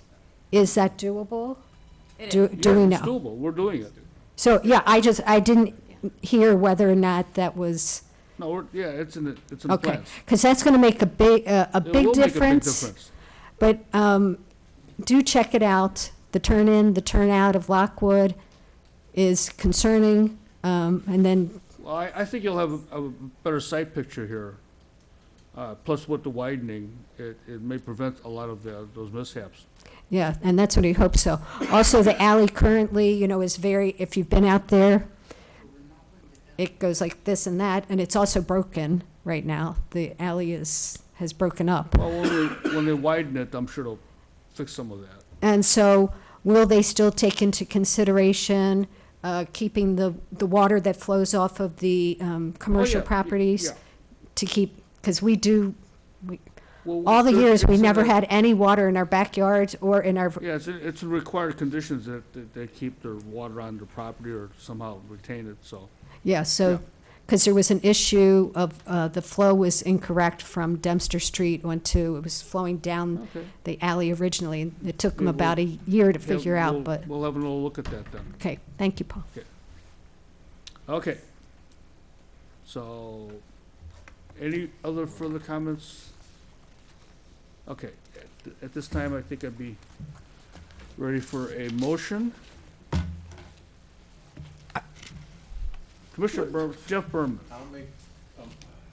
I'll make a motion that we accept the staff report with the additions or modifications of adding the trash receptacles Mm-hmm. to allowing for or requiring that snow be removed from the property line in the alley to Lockwood, to be determined how that snow will be housed, and that the residents be allowed to put up appropriate height fences to block the light from the elevated property site. And the petitioner will plow snow in the alley from the. I said that. Oh, did you say snow? I'm sorry, I thought you said trash. I'm sorry, I was listening to trash. I do tend to dwell on Sorry, trash. sorry, but I got sorry, sorry, sorry. time. So those three, am I missing anything? No, we got it. Okay. Okay. Do I have a second? And I will second it. Okay, thank you. Call for the vote. Commissioner Manchella, Approve. Commissioner Scott Berman. Aye. Commissioner Franklin. Aye. Commissioner Gupta. Aye. Commissioner Jeff Berman. Commissioner Matei. Aye. And I'll vote aye. Thank you. Okay, and on the relief for parking space, for 16 instead of 19 parking spaces, and to allow curbing less than 16 feet, is that correct, or 6 feet. 6 feet? Okay, 16 spaces. 16 spaces and 6 feet. Thank you. Okay, do I have a motion to approve the relief? Move to Commissioner- approve. Commissioner Scott Berman, do I have a second? I'll second. Commissioner Jeff Berman. Okay, call for the vote. Commissioner Manchella, Aye. Commissioner Scott Berman. Aye. Commissioner Franklin. Aye. Commissioner Gupta, Aye. Commissioner Jeff Berman, Aye. Commissioner Matei, Aye. now vote aye. Thank you. Well, yeah, we're gonna take that. Okay. Thank you. I'm glad we got through that one. I'm gonna just leapfrog here and leapfrog case 2023-06P and move on to cases 2023-07, 08, and 09P. This is Green Associates Architects on behalf of Skokie School District 73.5 is requesting to rezone the northern section of 8,000 East Prairie from an R2 single family to a B2 commercial. That's in case 2307. 08 is a subdivision dedication, also at 8,000 East Prairie. And in case 2023-09P, that is site plan approval, is requesting a site plan approval to construct a one-story building for equipment storage and offices and any relief discovered during this case. Petitioners, who's here tonight? Please come up.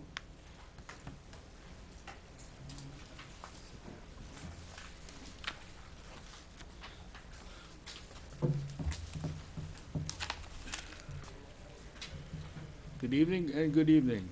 Good evening. Who's gonna be the lead speaker? I will. Yeah, everybody points to him. Yeah, him.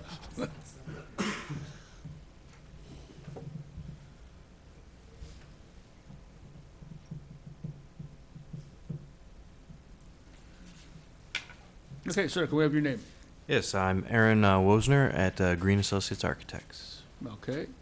And your associate, will they be offering testimony for this case tonight? I think we're all just here to answer questions, so Okay. only if they All have right, something to so speak to. Let me raise your right hand, please. Do you affirm that the testimony you give tonight is the truth, the whole truth, nothing but the truth to help you? Yes. Thank you very much. Is there a notice and order, Counselor? Just a quick question. Do you remember who issued notice in this case? Who mailed all the envelopes? It's a very minor thing, though. So you fill everything out correctly, everything is subscribed April 3rd. Did you mail it around April 3rd? On April 3rd. On April 3rd, perfect. The notice is proper and correct. Thank you, Counselor. All right, would you please just give us an overview of your project? Yes, so the site is the existing Oliver McCracken Middle School, but the project in question is down at the far south end of the site. There are currently two You can res- raise the microphone, you don't have to Oh, stoop, Counselor. Yeah. thanks. There you go. Much better. There's two residential style storage garages that are deteriorating, and we would like to replace those with a masonry structure. It's going to house equipment, and then it will also upgrade the maintenance facilities accommodations with a lounge, a couple offices, and some toilet rooms. So it's an accessory structure on this site. Otherwise, there's no real change in grade. All the utilities are below grade. There will be some landscaping that will be added, and a bioswale at the east end of the site for some of the stormwater detention. There's a relocation of some planters, and none of the existing curb cuts are going to be modified. Okay. Yeah. So, I'd like to just add something. So my name is Samantha Peterson. I'm the Assistant Superintendent of Business and Operations for Skokie 73 and a half. And the district has not come up with this idea and this plan lightly. We've taken it very seriously. I don't know if everybody here is aware, but we have some extremely serious, significant space issues at all of our campuses. And here at Oliver McCracken, we are short on spaces for students to have social and emotional learning, to have 21st century instruction, to improve our STEAM, to have professional learning spaces. And we currently have 2 staff members, administrators, who are in unsafe spaces. We have one in a closet that we've turned into an office, and we have another in a shed outside. So this is also to take all of the stuff in the district, and I'll just point out one more thing. We have bought a whole bunch of alcohol, rubbing alcohol to clean computers, and it's so bad, our space issues, that we had those things stored in closets inside of social workers' offices where students were receiving social working services, and we were unable to move those to storage. So our storage issues are very significant. So that's it. Okay.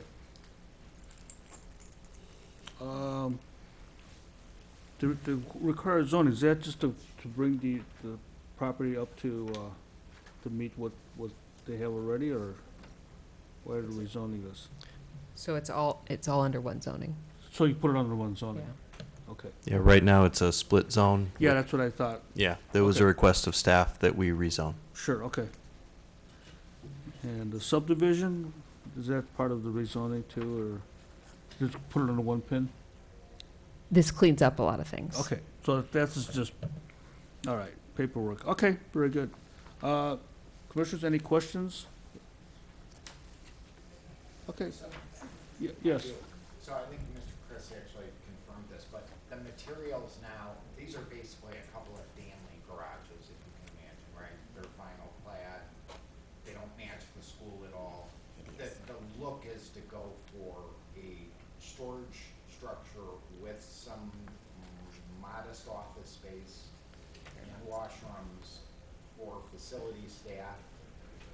And the exterior will now match the school and bring it more in concert with what the existing structure is. Yeah, and that was very costly, but we agreed to that. Could you because- speak into the microphone, please? Sorry. We looked at our budget and we thought that was very costly for us originally. It wasn't part of our plan, but the commission or the village made that recommendation to us, and we went ahead and went with it, even though it was very expensive, because we do understand the aesthetics of the building are extremely important, so. Yes, so this is, at this point, a face brick cavity walls, and the brick will be matching what is on McCracken School. So yes, it will blend in. Okay. Any other questions? Okay, at this time, then I'll have Paul, the staff, read the report into the record, unless you have something else to offer. Okay, very good, thank you.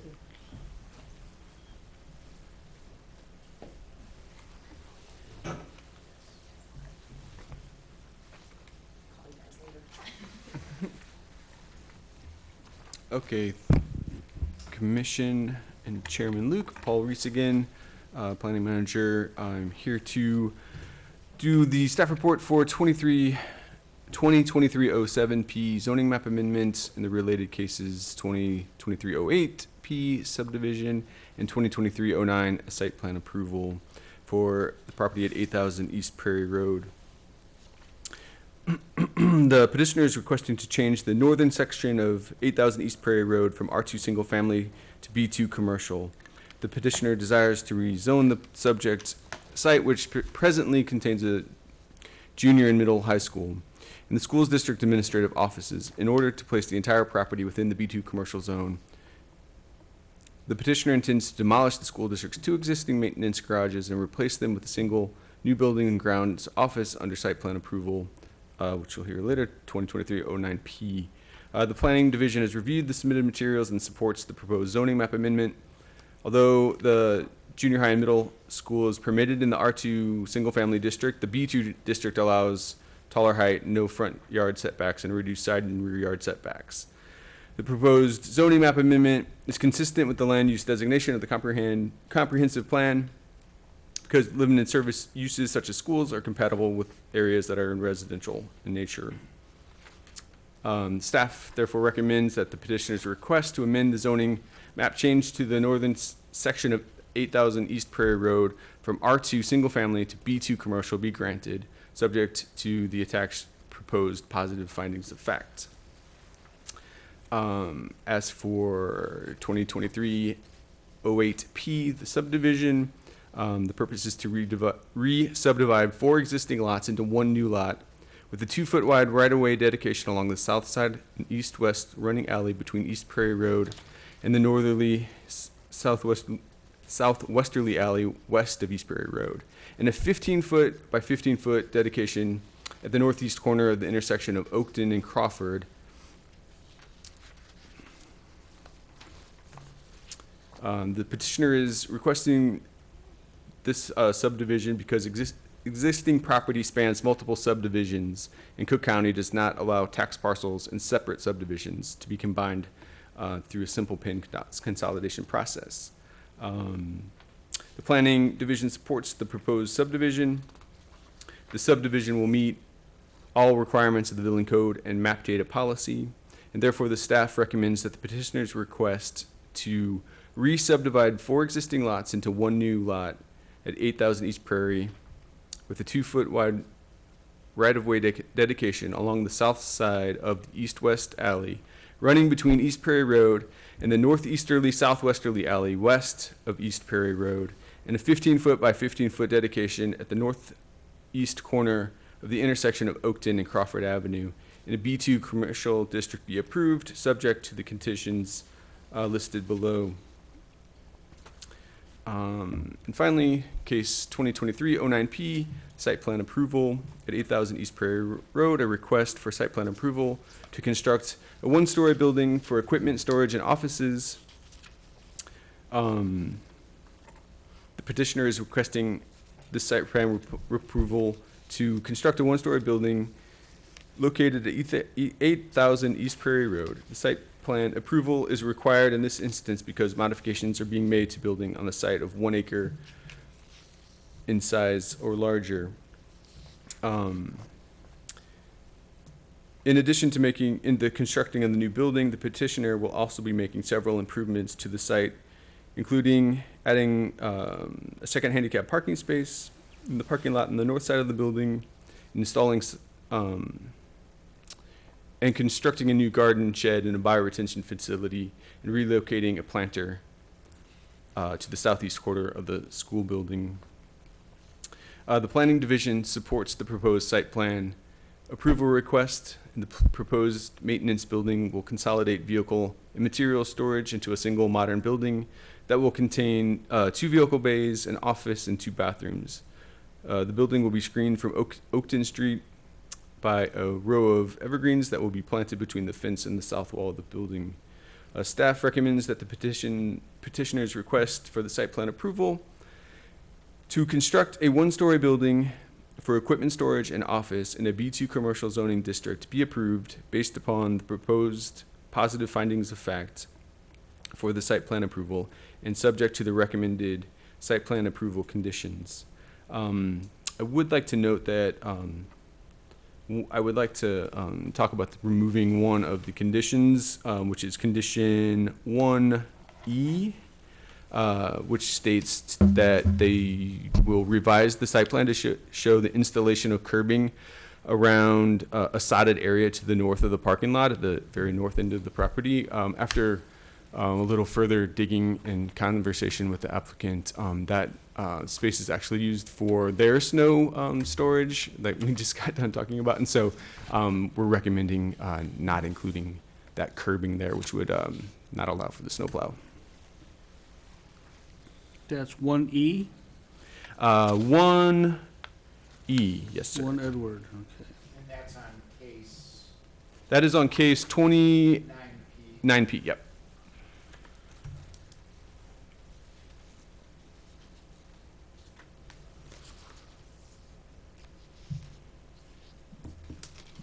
Any questions of the staff?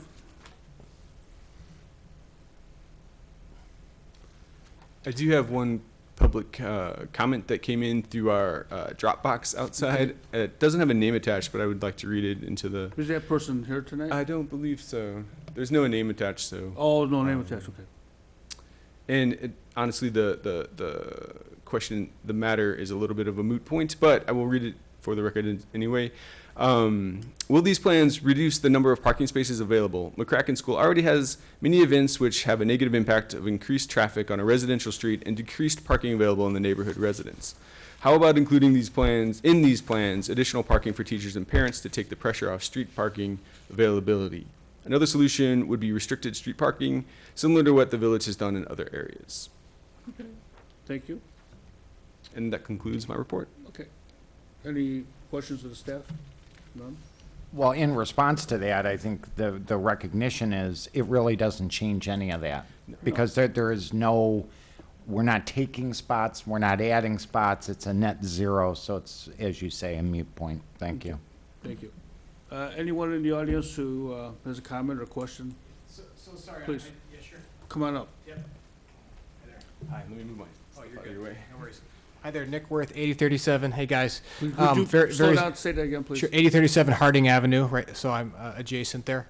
But sounds like I stepped out just when you guys did it, but did I miss anything? Everything straightforward?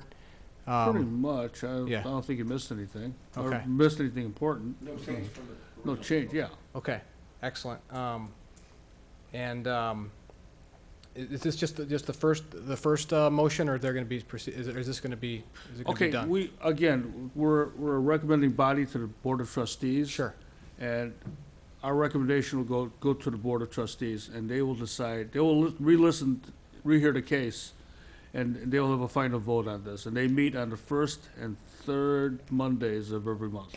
Okay, sounds good. Sounds like I didn't miss anything in those 10 minutes. No, if you give us your name and address, we'll send you notice as to when this case will go before them. We'll also send you a copy of this report. Thanks so much.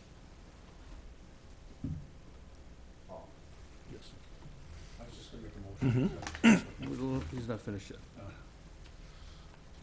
Okay, sir, are you finished, or are you? Yeah. Okay, thank you very much.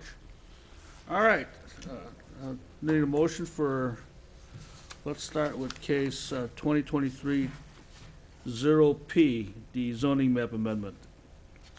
07P. Oh, 07P, excuse me. What did I say? That's your- Okay. Okay. It's a rough- Do I have a motion? Motion to approve, Commissioner Jeff Berman. Second. Okay. Call for vote, Commissioner Manchella, Aye. Commissioner Scott Berman. Aye. Commissioner Franklin, Aye. Commissioner Gupta, Aye. Commissioner Jeff Berman, Commissioner Matei. Aye. Now vote aye. And case 2023-08P, a subdivision and dedication also at 8,000 East Prairie Avenue. Do I have a motion to approve? Commissioner Jeff moved. Okay, Jeff. And Commissioner Matei. Call for the vote. Commissioner Manchella, Aye. Commissioner Scott Berman. Aye. Commissioner Franklin, Aye. Commissioner Gupta, Aye. Commissioner Jeff Berman, Commissioner Matei. Now vote aye.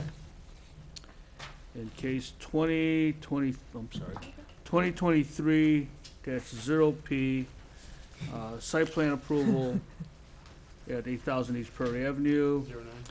09. Is that what I said? Oh, 09, yeah, that's right. 09P. And the staff wants to remove condition 1E as a condition. Do I have Commissioner Jeff Berman moves, who seconds? Second. Second, Commissioner Franklin, thank you. That's what the staff's recommended removal of the condition, that's correct? Yes. Thank you. With the modification. With the modification, okay. Commissioner Manchella, Aye. Commissioner Scott Berman. Aye. Commissioner Franklin. Aye. Commissioner Gupta, Aye. Commissioner Jeff Berman, Commissioner Matei. Aye. Now vote aye. Motion passes. Okay. Thank you very much. Thank Good you. luck to you. Hope you. you, Thank hope you you all. solve your crowding and your space problems. Thank you. Oh, sorry about that. Okay. Next case is 2023-06P. This is a zoning chapter amendment for solar panels.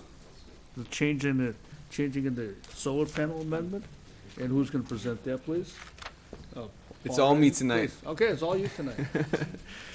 Yes, so for the record, Paul Reese, Planning Manager, Village of Skokie, case 2023-06P, zoning chapter amendment regarding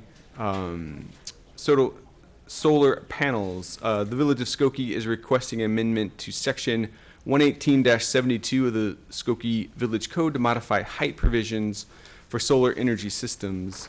So this is a result of the environmental sustainability plan, where staff reviewed various sections of the zoning ordinance to find ways to encourage sustainability.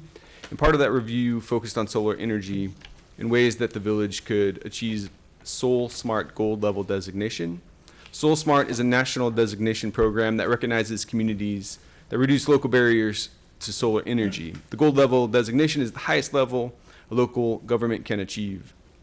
So during the review of section 118-72, solar energy systems, it was noted that the zoning ordinance currently has barriers to solar on flat-roofed buildings. So staff conferred with a SoulSmart representative and came up with language that will remove these barriers. So it is recommended to add language that will allow for solar energy systems up to 10 feet above the existing roof or a maximum district height, whichever is less. This will accommodate installation on buildings that are at, under, or potentially over the current district height maximum.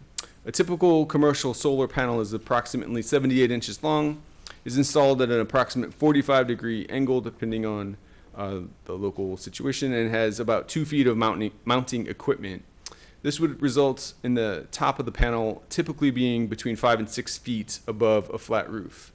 Even if sizes of equipment change in the future, staff feels that the proposed 10-foot height would accommodate solar panels being installed now or in the near future.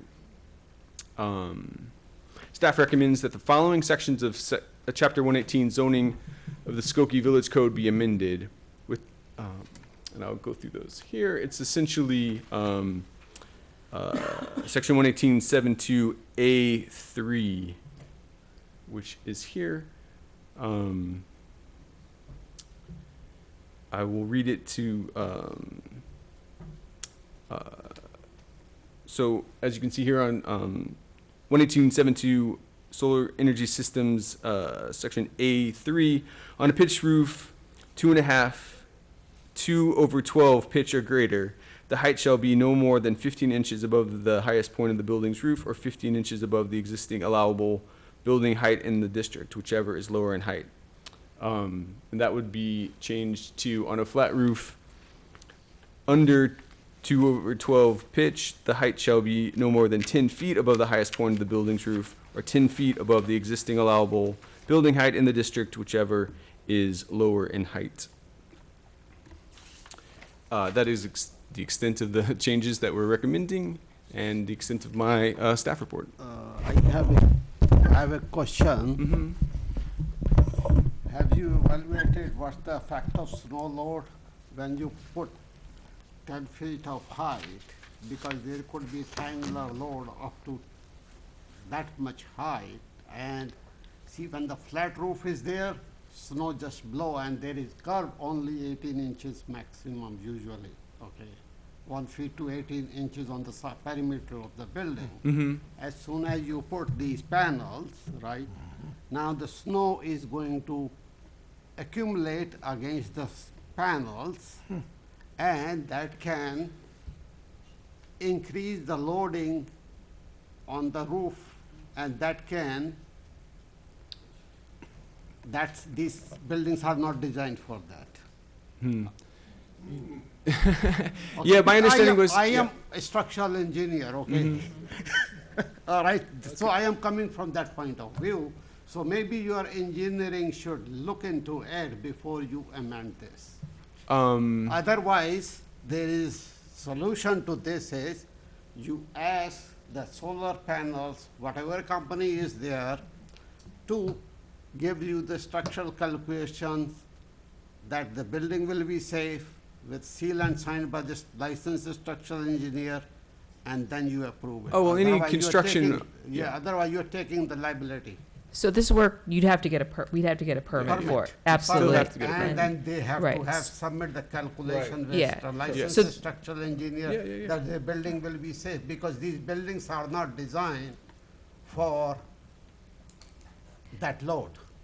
Because and I think I yeah. did design myself for the MWRD, my staff designed many flat buildings. We were not able to put the solar panels because we don't want to compromise with the structural integrity. And I So agree. a little color to this situation is the village is currently at bronze level. And when we went and and we were all there for gold, with the exception of this particular item, to allow these panels on roofs that are flat. So if somebody designs a building to do See, new building, if you put the solar panel, they will probably design it for that. But the existing building you are going, it can collapse and then you have a wide zone. It could be Rest like- assured, the village staff is not interested in we would ask for the So- structural calculations and the load I calculations. think once you go through the permit process 100%. and See, they don't do, most of the places, they don't do calculations. None of the solar I agree. panel. You're probably right about Yes, the loading, but I'm these sure guys these are- companies, See, these guys don't do, architects don't know how to do. yeah. So the requirement should be put in, approved by the licensed structural engineer. Yeah, that's in the building code. This is It's merely in the building. removing a zoning barrier. But see, as soon as you do, you have to change the building code, your building code. when Well, they we can't release change it. the building code. So if you do this, how is going to, how you are going to control it? Well, I think the control is the building code. Right, so building code, building, I think Paul's saying, right, you're saying it's in the building code already, with a requirement. Well, this- like Johanna said, you would need a permit. You would need it to get checked by all the right engineers and architects, and before Yeah, you they'll do the before it gets calculations. approved by village It'll staff. be a case-by-case basis, I of course. have never seen any calculations because Yeah. Well, then they'll take it up with the zoning department, or the building department. I had one question. Yes. That was whether the Appearance Commission has taken a look at this. I'm fully in favor of it. I say go, but did we ask the Appearance Commission to look at the change of elevation and how this might affect appearance? We have not, and I don't know if we want to start the precedent of having the Appearance Commission review zoning code changes. I think it would be a case-by-case basis, that if somebody wants to put panels like this, it would go to the Yeah, Appearance it would have to, Commission. Good answer. I'm satisfied with that. Great. Okay. All right. I just wanted clarity though, because when I originally read this, I understood what the challenge is in a flat roof, right? You gotta be able to get enough elevation Yeah. of the panels in order to be able to take in the amount of sun that you need. On a flat roof, so we're saying that we can now go 10 feet above the highest elevation on that building. Yeah. Yes. The maximum would be 10 feet above the highest. Yeah. So what I am. Or whatever is lower, right? No. I'm sorry, our zoning code measures from the roof line, not like the 5-foot parapet that sits on top of that. Correct. Yeah. So from the roof or from the top of the parapet, which is No, 10 from feet off? our zoning heights are measured by the roof line. Thank you. Okay. Any other questions? You forgot it. Bear with me for just a second. Okay, we'll wait. Does this change then move the village to gold? Is it the change alone what moves us to gold? I believe it is the last thing that's keeping us from that, So yes. you just, you need this change in the zoning Mhm. code? Okay. All right, any other questions? Okay, good job, staff. I'm open for a motion. So moved? So As moved presented. As presented? Second, okay, the Berman brothers here. Moved, second. Call for the vote, Commissioner Manchella, Aye. Commissioner Scott Berman. Aye. Commissioner Franklin, Aye. Commissioner Gupta, Nay. nay. Okay. Commissioner Jeff Berman. Aye. Commissioner Matei. Aye. Now vote aye. Okay. Will this go before the Board of Trustees also? Okay. Actually, Commissioner, you talk to the people in building. You should, And the building, well, talk to Johanna first. Go through Johanna first. Okay, now we have a nice discussion on the report on the drive-through policy. And Johanna Knighton will, or is it Paul? I think in the interest of time, I'm Yeah. hoping everybody did their homework and read Yeah, the we would- recommendations, so perhaps we could just launch into, I'm sorry. Let's Launch into the discussion without going through it. Paul prepared a nice, couple slides here, so maybe we just take some feedback. So the goal here would be, we will take these, similar to affordable housing. The board of trustees is looking for some feedback from the plan commission on this land use that has land use issues, sustainability issues. As you've seen, SEAC has provided some feedback and has some thoughts on this, but the board is looking for all of your thoughts, and we would take this as a package policy recommendation to the board at a future meeting. And if there's not a recommendation on here or some other going concern, we're happy to include it in that document. But unlike the affordable housing policy, we will not have 4 meetings about this. This is it. We're going to take what we get. I promise. Promise. Okay. Well, are there any comments or questions or any additions? I do. And I've read through it. So the recommendations, Johanna and Paul, that we're looking, are all of these recommendations 1 through 6? Or are we selectively looking at, 4, 5, and 6, or 1, 2, and 3? I think what we're looking at, so recommendation 1 would be a zoning text amendment. So that would have to come back to this body for future official notice and requirement. This would be one of the 6 that we'd be looking for. So if you want to say no way on recommendation, pick a number, then we won't put that one in.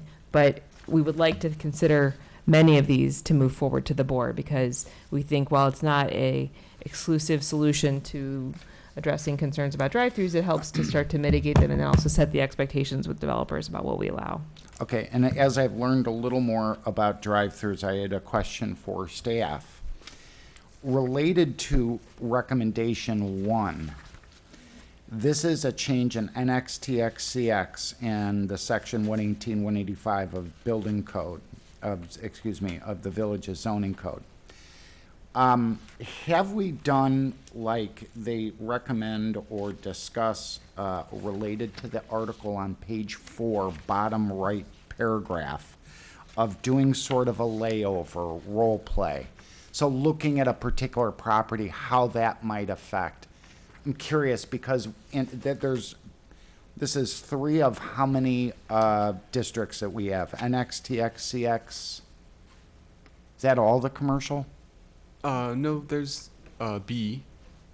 There's 2 levels of B. Okay. But so in the mixed-use zoning districts,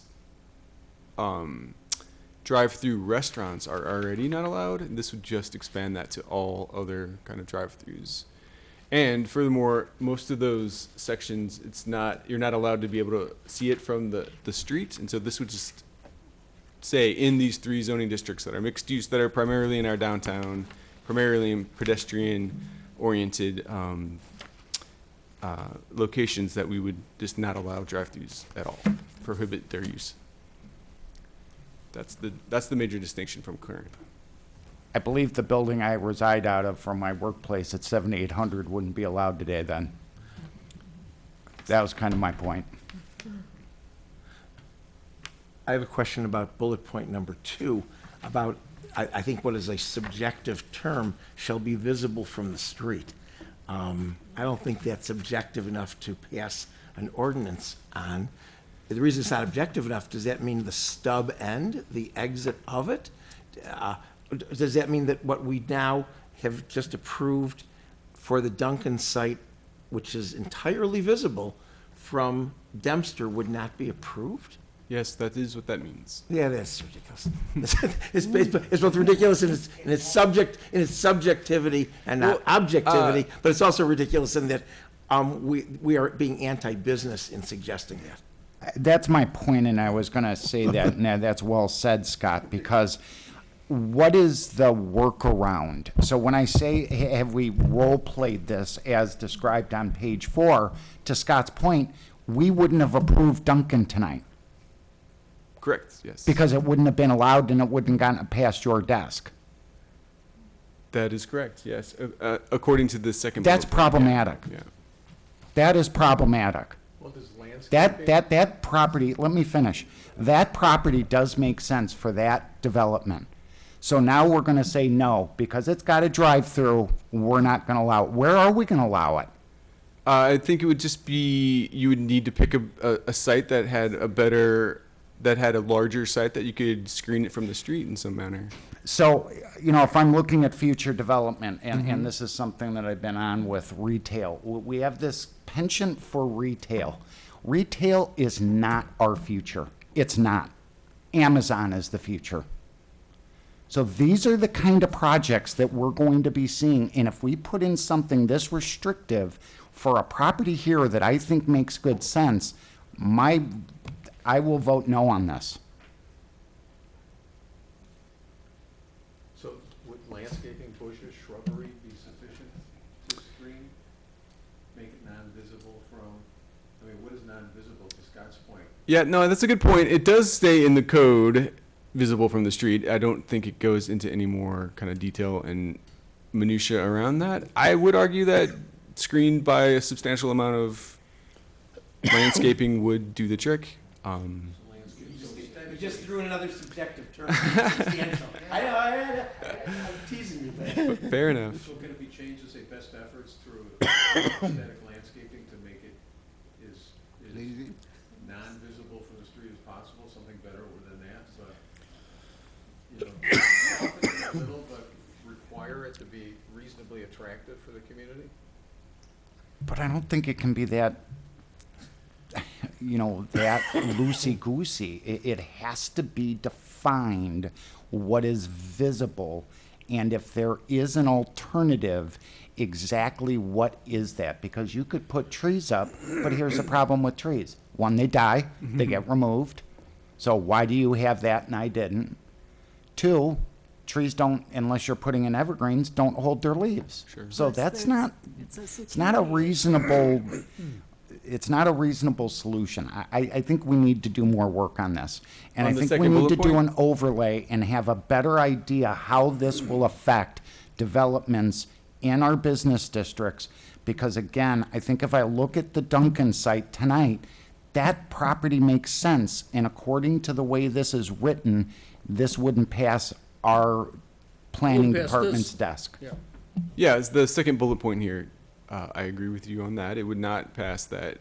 What was proposed earlier today would not pass that. I feel more strongly, maybe I should say it that way, about the mixed use districts and prohibiting drive-throughs in those cases, especially given, what we're trying to kind of accomplish in those types of districts, and especially their kind of pedestrian-oriented nature, and only enhancing that and not taking away from that.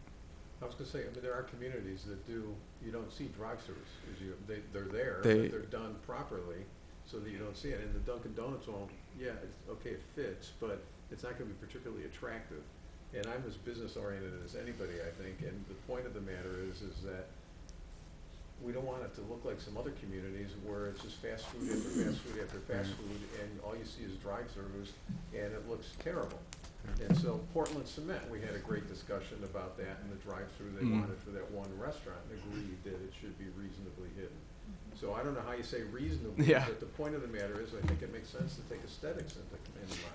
So this is a great example of why site plan approval is an appearance commission are important steps for the village. So, and that I think that hits on a couple of the other points in terms of where goes the reclamation standard, including some standard conditions in approval. So we set the level playing field. So if the conditions is, while it is subjective, you will install landscaping that properly screens, and there's a approved species list. There's things that we can start that may change over time, but there's ways to get to some of those points.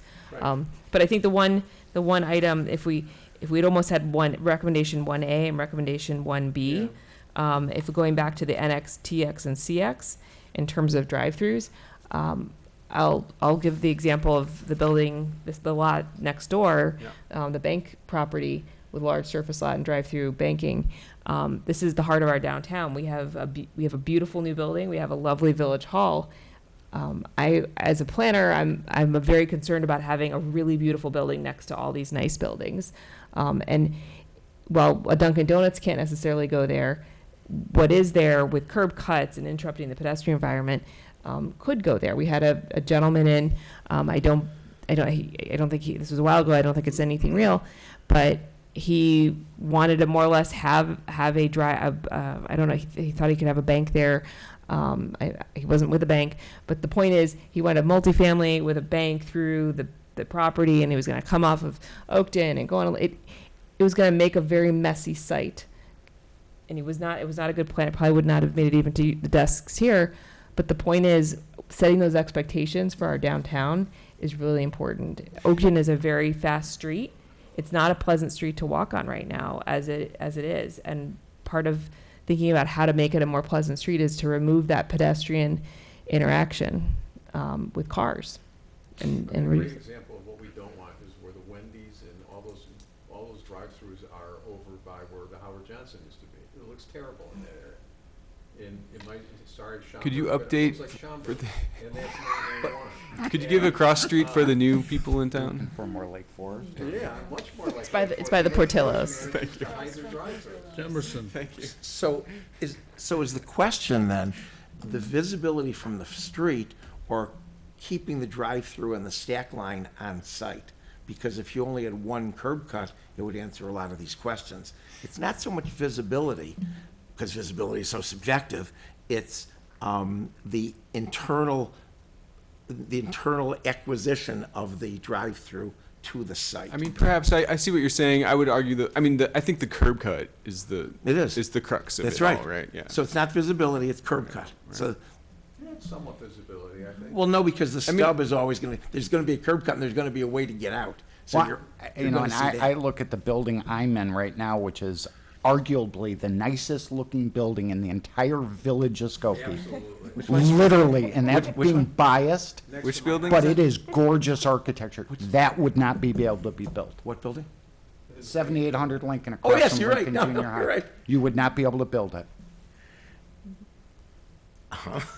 Let me bring, let me Yes, bring, it is. oh, totally visible, every funnels part of right it. into the It funnels street. into the side street. I agree, but from Lincoln Avenue, it's. Oh, you can see all the, you can Oh, see but them all. it doesn't say just Right. a side It street. says visible. No, So- I understand. So there was a long discussion of this when we allowed Chick-fil-A with its 24-car stack lane or 28-car, some crazy number, of what was visible or not from what street. And we said how minimally visible it was, although visible from Skokie Boulevard, but it was visible from the cross street that sits in front of the Jewel. And we then shrugged and said, okay, Yeah. we wanted the Chick-fil-A, we want all those dollars in the village, and we thought that was a good idea, and it was, and Chick-fil-A did a nice job of designing itself so it was minimally visible from our major street. But going to Jeff's point about how one after another came, yes, they did, and yes, they do, the how Joe was there, and then it became Bank of America and Wendy's. But again, It looks like Schaumburg. but there would be no alternative. Wendy's wouldn't have gone had they not been sliced into that little corner, and likewise, Bank of America. So I'm all for more is better, as long as we can adjust it, and therefore I Well, wouldn't. you know I what's wouldn't- a good example is Portillo's, because you don't see their drive-through. Lucky, only because of the elevation of the Exactly, street. because the elevation But of it's the lucky. street. And if you read the full article, which was quite good, it was very enlightening. It discusses that, where the project that we approved south of Howard on McCormick with the three parcels three, yeah. on the, Yeah, it's north whatever of site Howard. that was. It's north of Howard. North of Howard. Discusses- Oh, wait, Dewey. south of It's Howard. a north Dewey. of North Howard. of Tui, right. It discusses those kinds of projects being ideal, right? So what we're doing is sharing one Yeah. drive, accessing three, and that's largely not going to be seen from the street. It's a great example of that. It's the standalone where you're gonna have Yeah. more of a challenge, because the parcel, getting three parcel owners together, three businesses, to agree on who's gonna remove the snow, who's gonna deal with the garbage, is a lot more difficult. Whereas a standalone, and particularly, and I'm a banker, so I'll say a bank, it's gonna funnel right onto the street. We don't have stacking lanes, we frankly don't have the volume of drive-throughs in the industry anyways. But I'm very leery of this.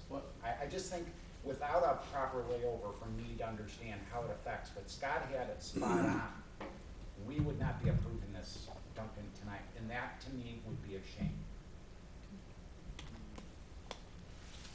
So I think we have more So- work to do on this. I think it needs, I think it's.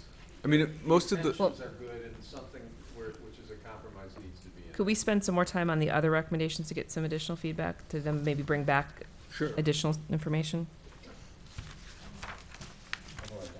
So we're looking at recommendation number 2, reduce parking Reduce parking. requirement at drive-through establishments. Which we did tonight. Yeah. I'm all for that. I am too, but it kind Yeah. of goes contrary, sorry, to the other.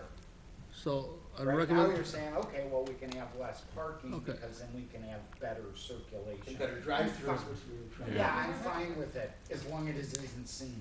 But Okay. imagine if, like, the example tonight, she wasn't required to have, we spent so much time on those 6 spots on the alley. Could've If just she mixed wasn't, those. if we could have just given her, maybe you still want to give her relief on the 6 parking spaces, but that would have mitigated, she could have planted trees, screened that.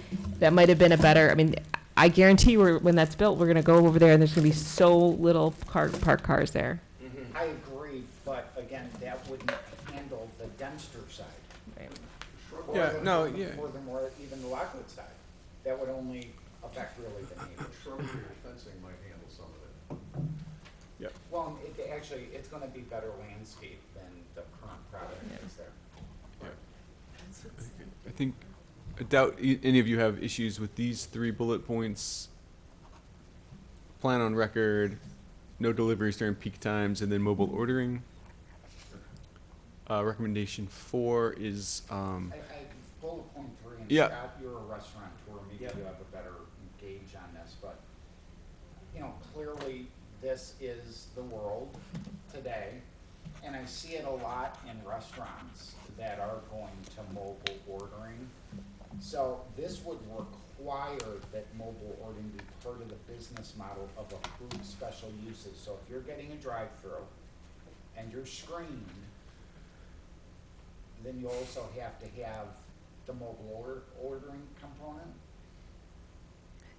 The point is, are we socially engineering the restaurant into a Grubhub, DoorDash, Uber Eats delivery system that many restaurants are rejecting? No. I think it's more like what Rena offered as how her business is. You have an app, you click Dunkin' Donuts coffee and a donut, and then it's ready for you when you get there. It's a very fancy and expensive system. Sure. That only national chains can do. We at Superdog can't, so we use DoorDash, Grubhub, and Uber reluctantly, but you can order ahead and pick them up, right? You can on the phone. on the phone, so that's Oh, okay. I think mobile the idea, maybe ordering. we just rephrase it.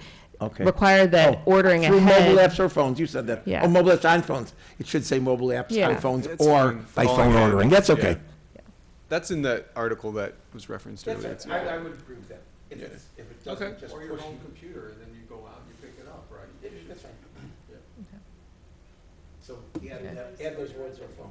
We don't have computer ordering, nor do we have apps. We have DoorDash, Grubhub, and Uber, but we do I would allow download the phone Superdog ordering. app in a heartbeat.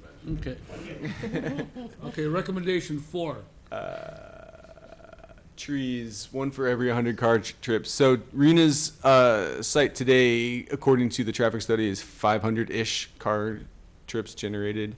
That would require 5 trees, which she actually did agree to. She's taking 1 out and adding 3 on site and 3 payment in lieu of. What's the payment in lieu of? What is the amount right now? Johanna, do you recall $300? Something like that? That sounds about right. Market price. A relatively nominal amount. That's okay. And then that in lieu of would go to plant trees elsewhere? Is It would go to the forestry, and they would decide according to their Yes, they would plant skill trees. base. They have an annual planting budget. This would augment their annual planting budget, so they could plant trees around the village. We nixed the idea of like plaques, like other people had Like suggested. civic Like, action. well, can we get notification? And our answer was, you can put it up in your business that you paid for some trees. Okay.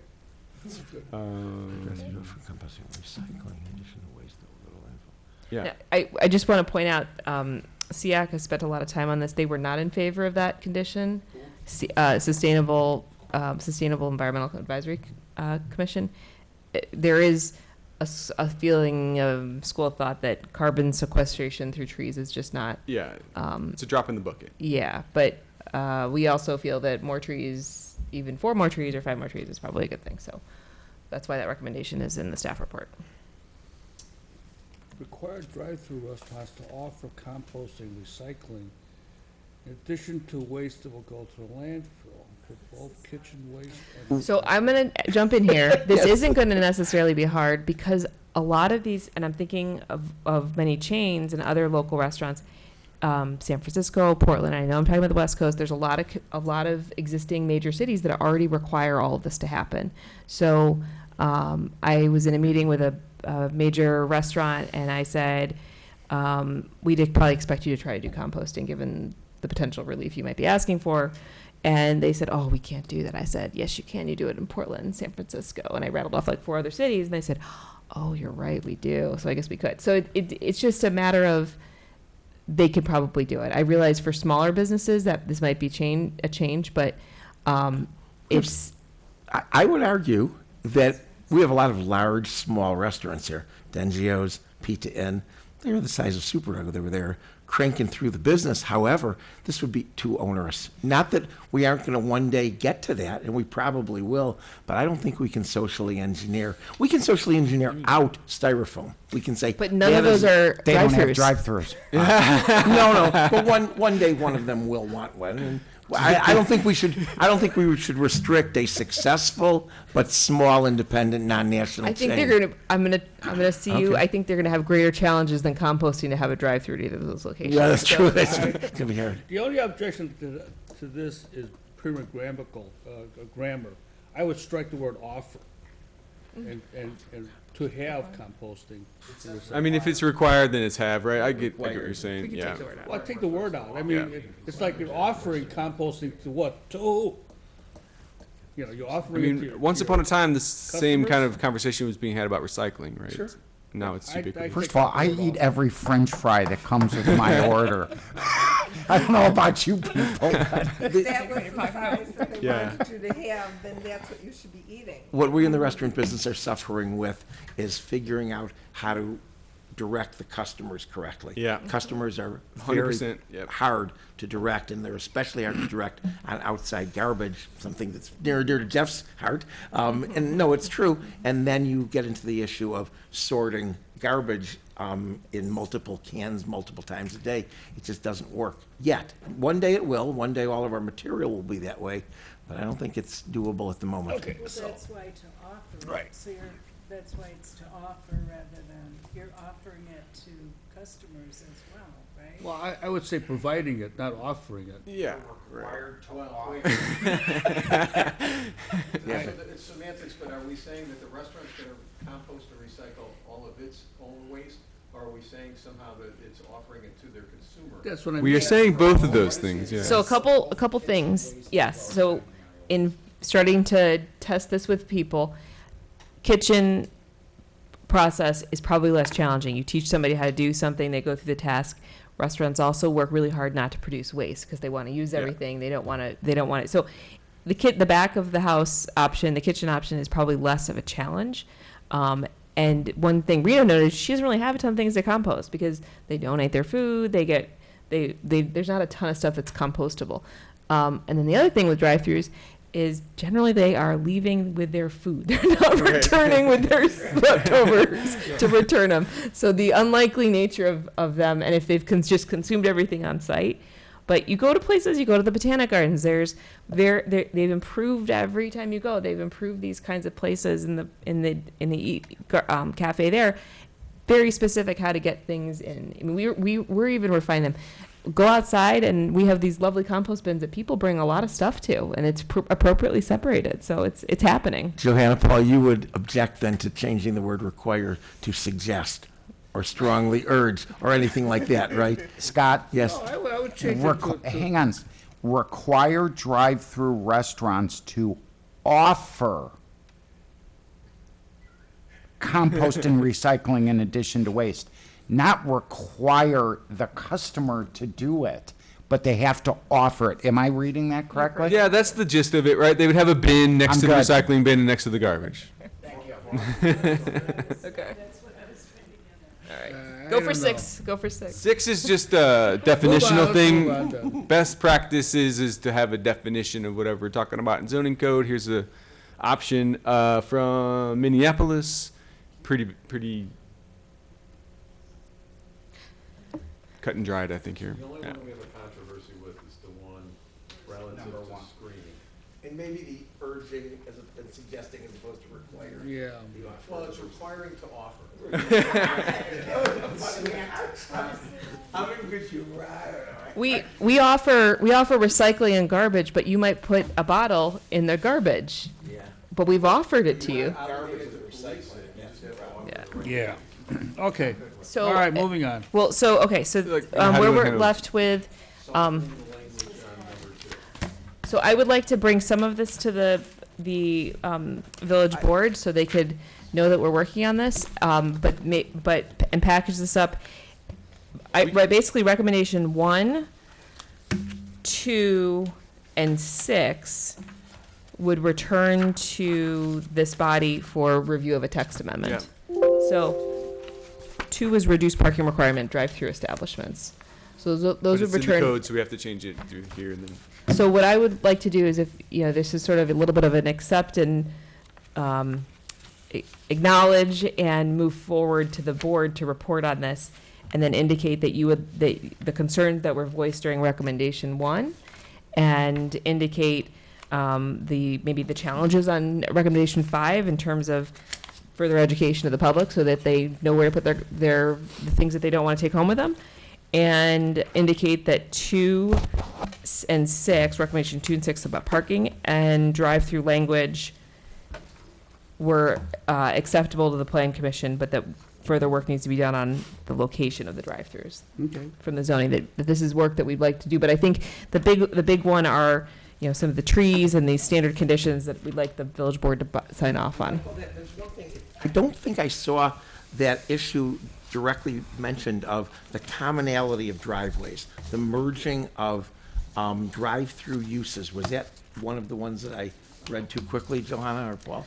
I mean, that might just be You mean this? further work on drive-throughs Right, from That's shared, that are shared.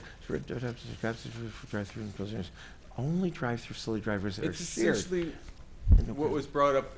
Yeah. It's essentially what was brought up in that article, right? Like one drive-through serves For multiple things. uses. Yeah. I don't think that exists, though. That isn't what the second bullet point says.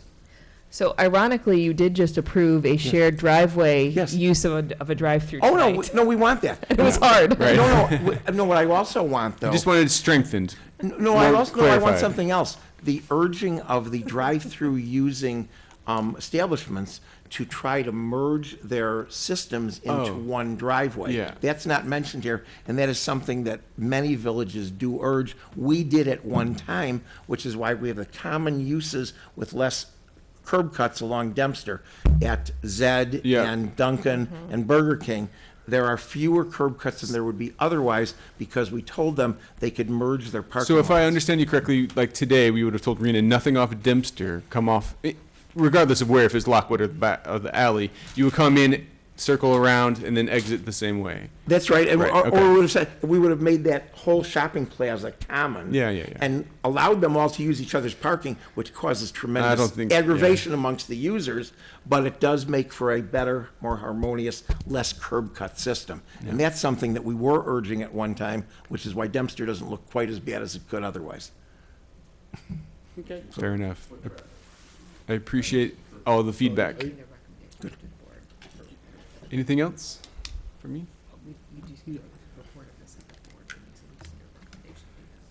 Go ahead. I mean, we're just gonna recommend this to the board.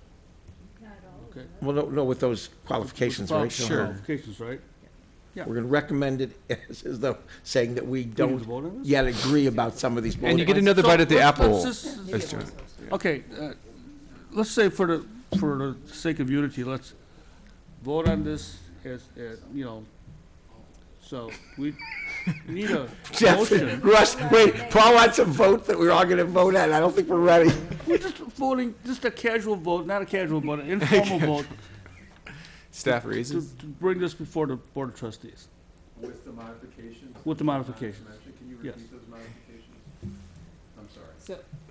So we would just indicate, we would reflect the discussion and indicate that recommendation 1, which is this one, the 2 bullet point one, recommendation 2, parking reduction, and recommendation 6 are items that, which is the developed language for drive-throughs in the zoning code. Those are items that the plan commission would take up and do further work on, but Yes. that there is interest and desire to improve how these work, and we would reference the conversation about shareable driveways and not, ruining businesses and opportunities for economic commerce.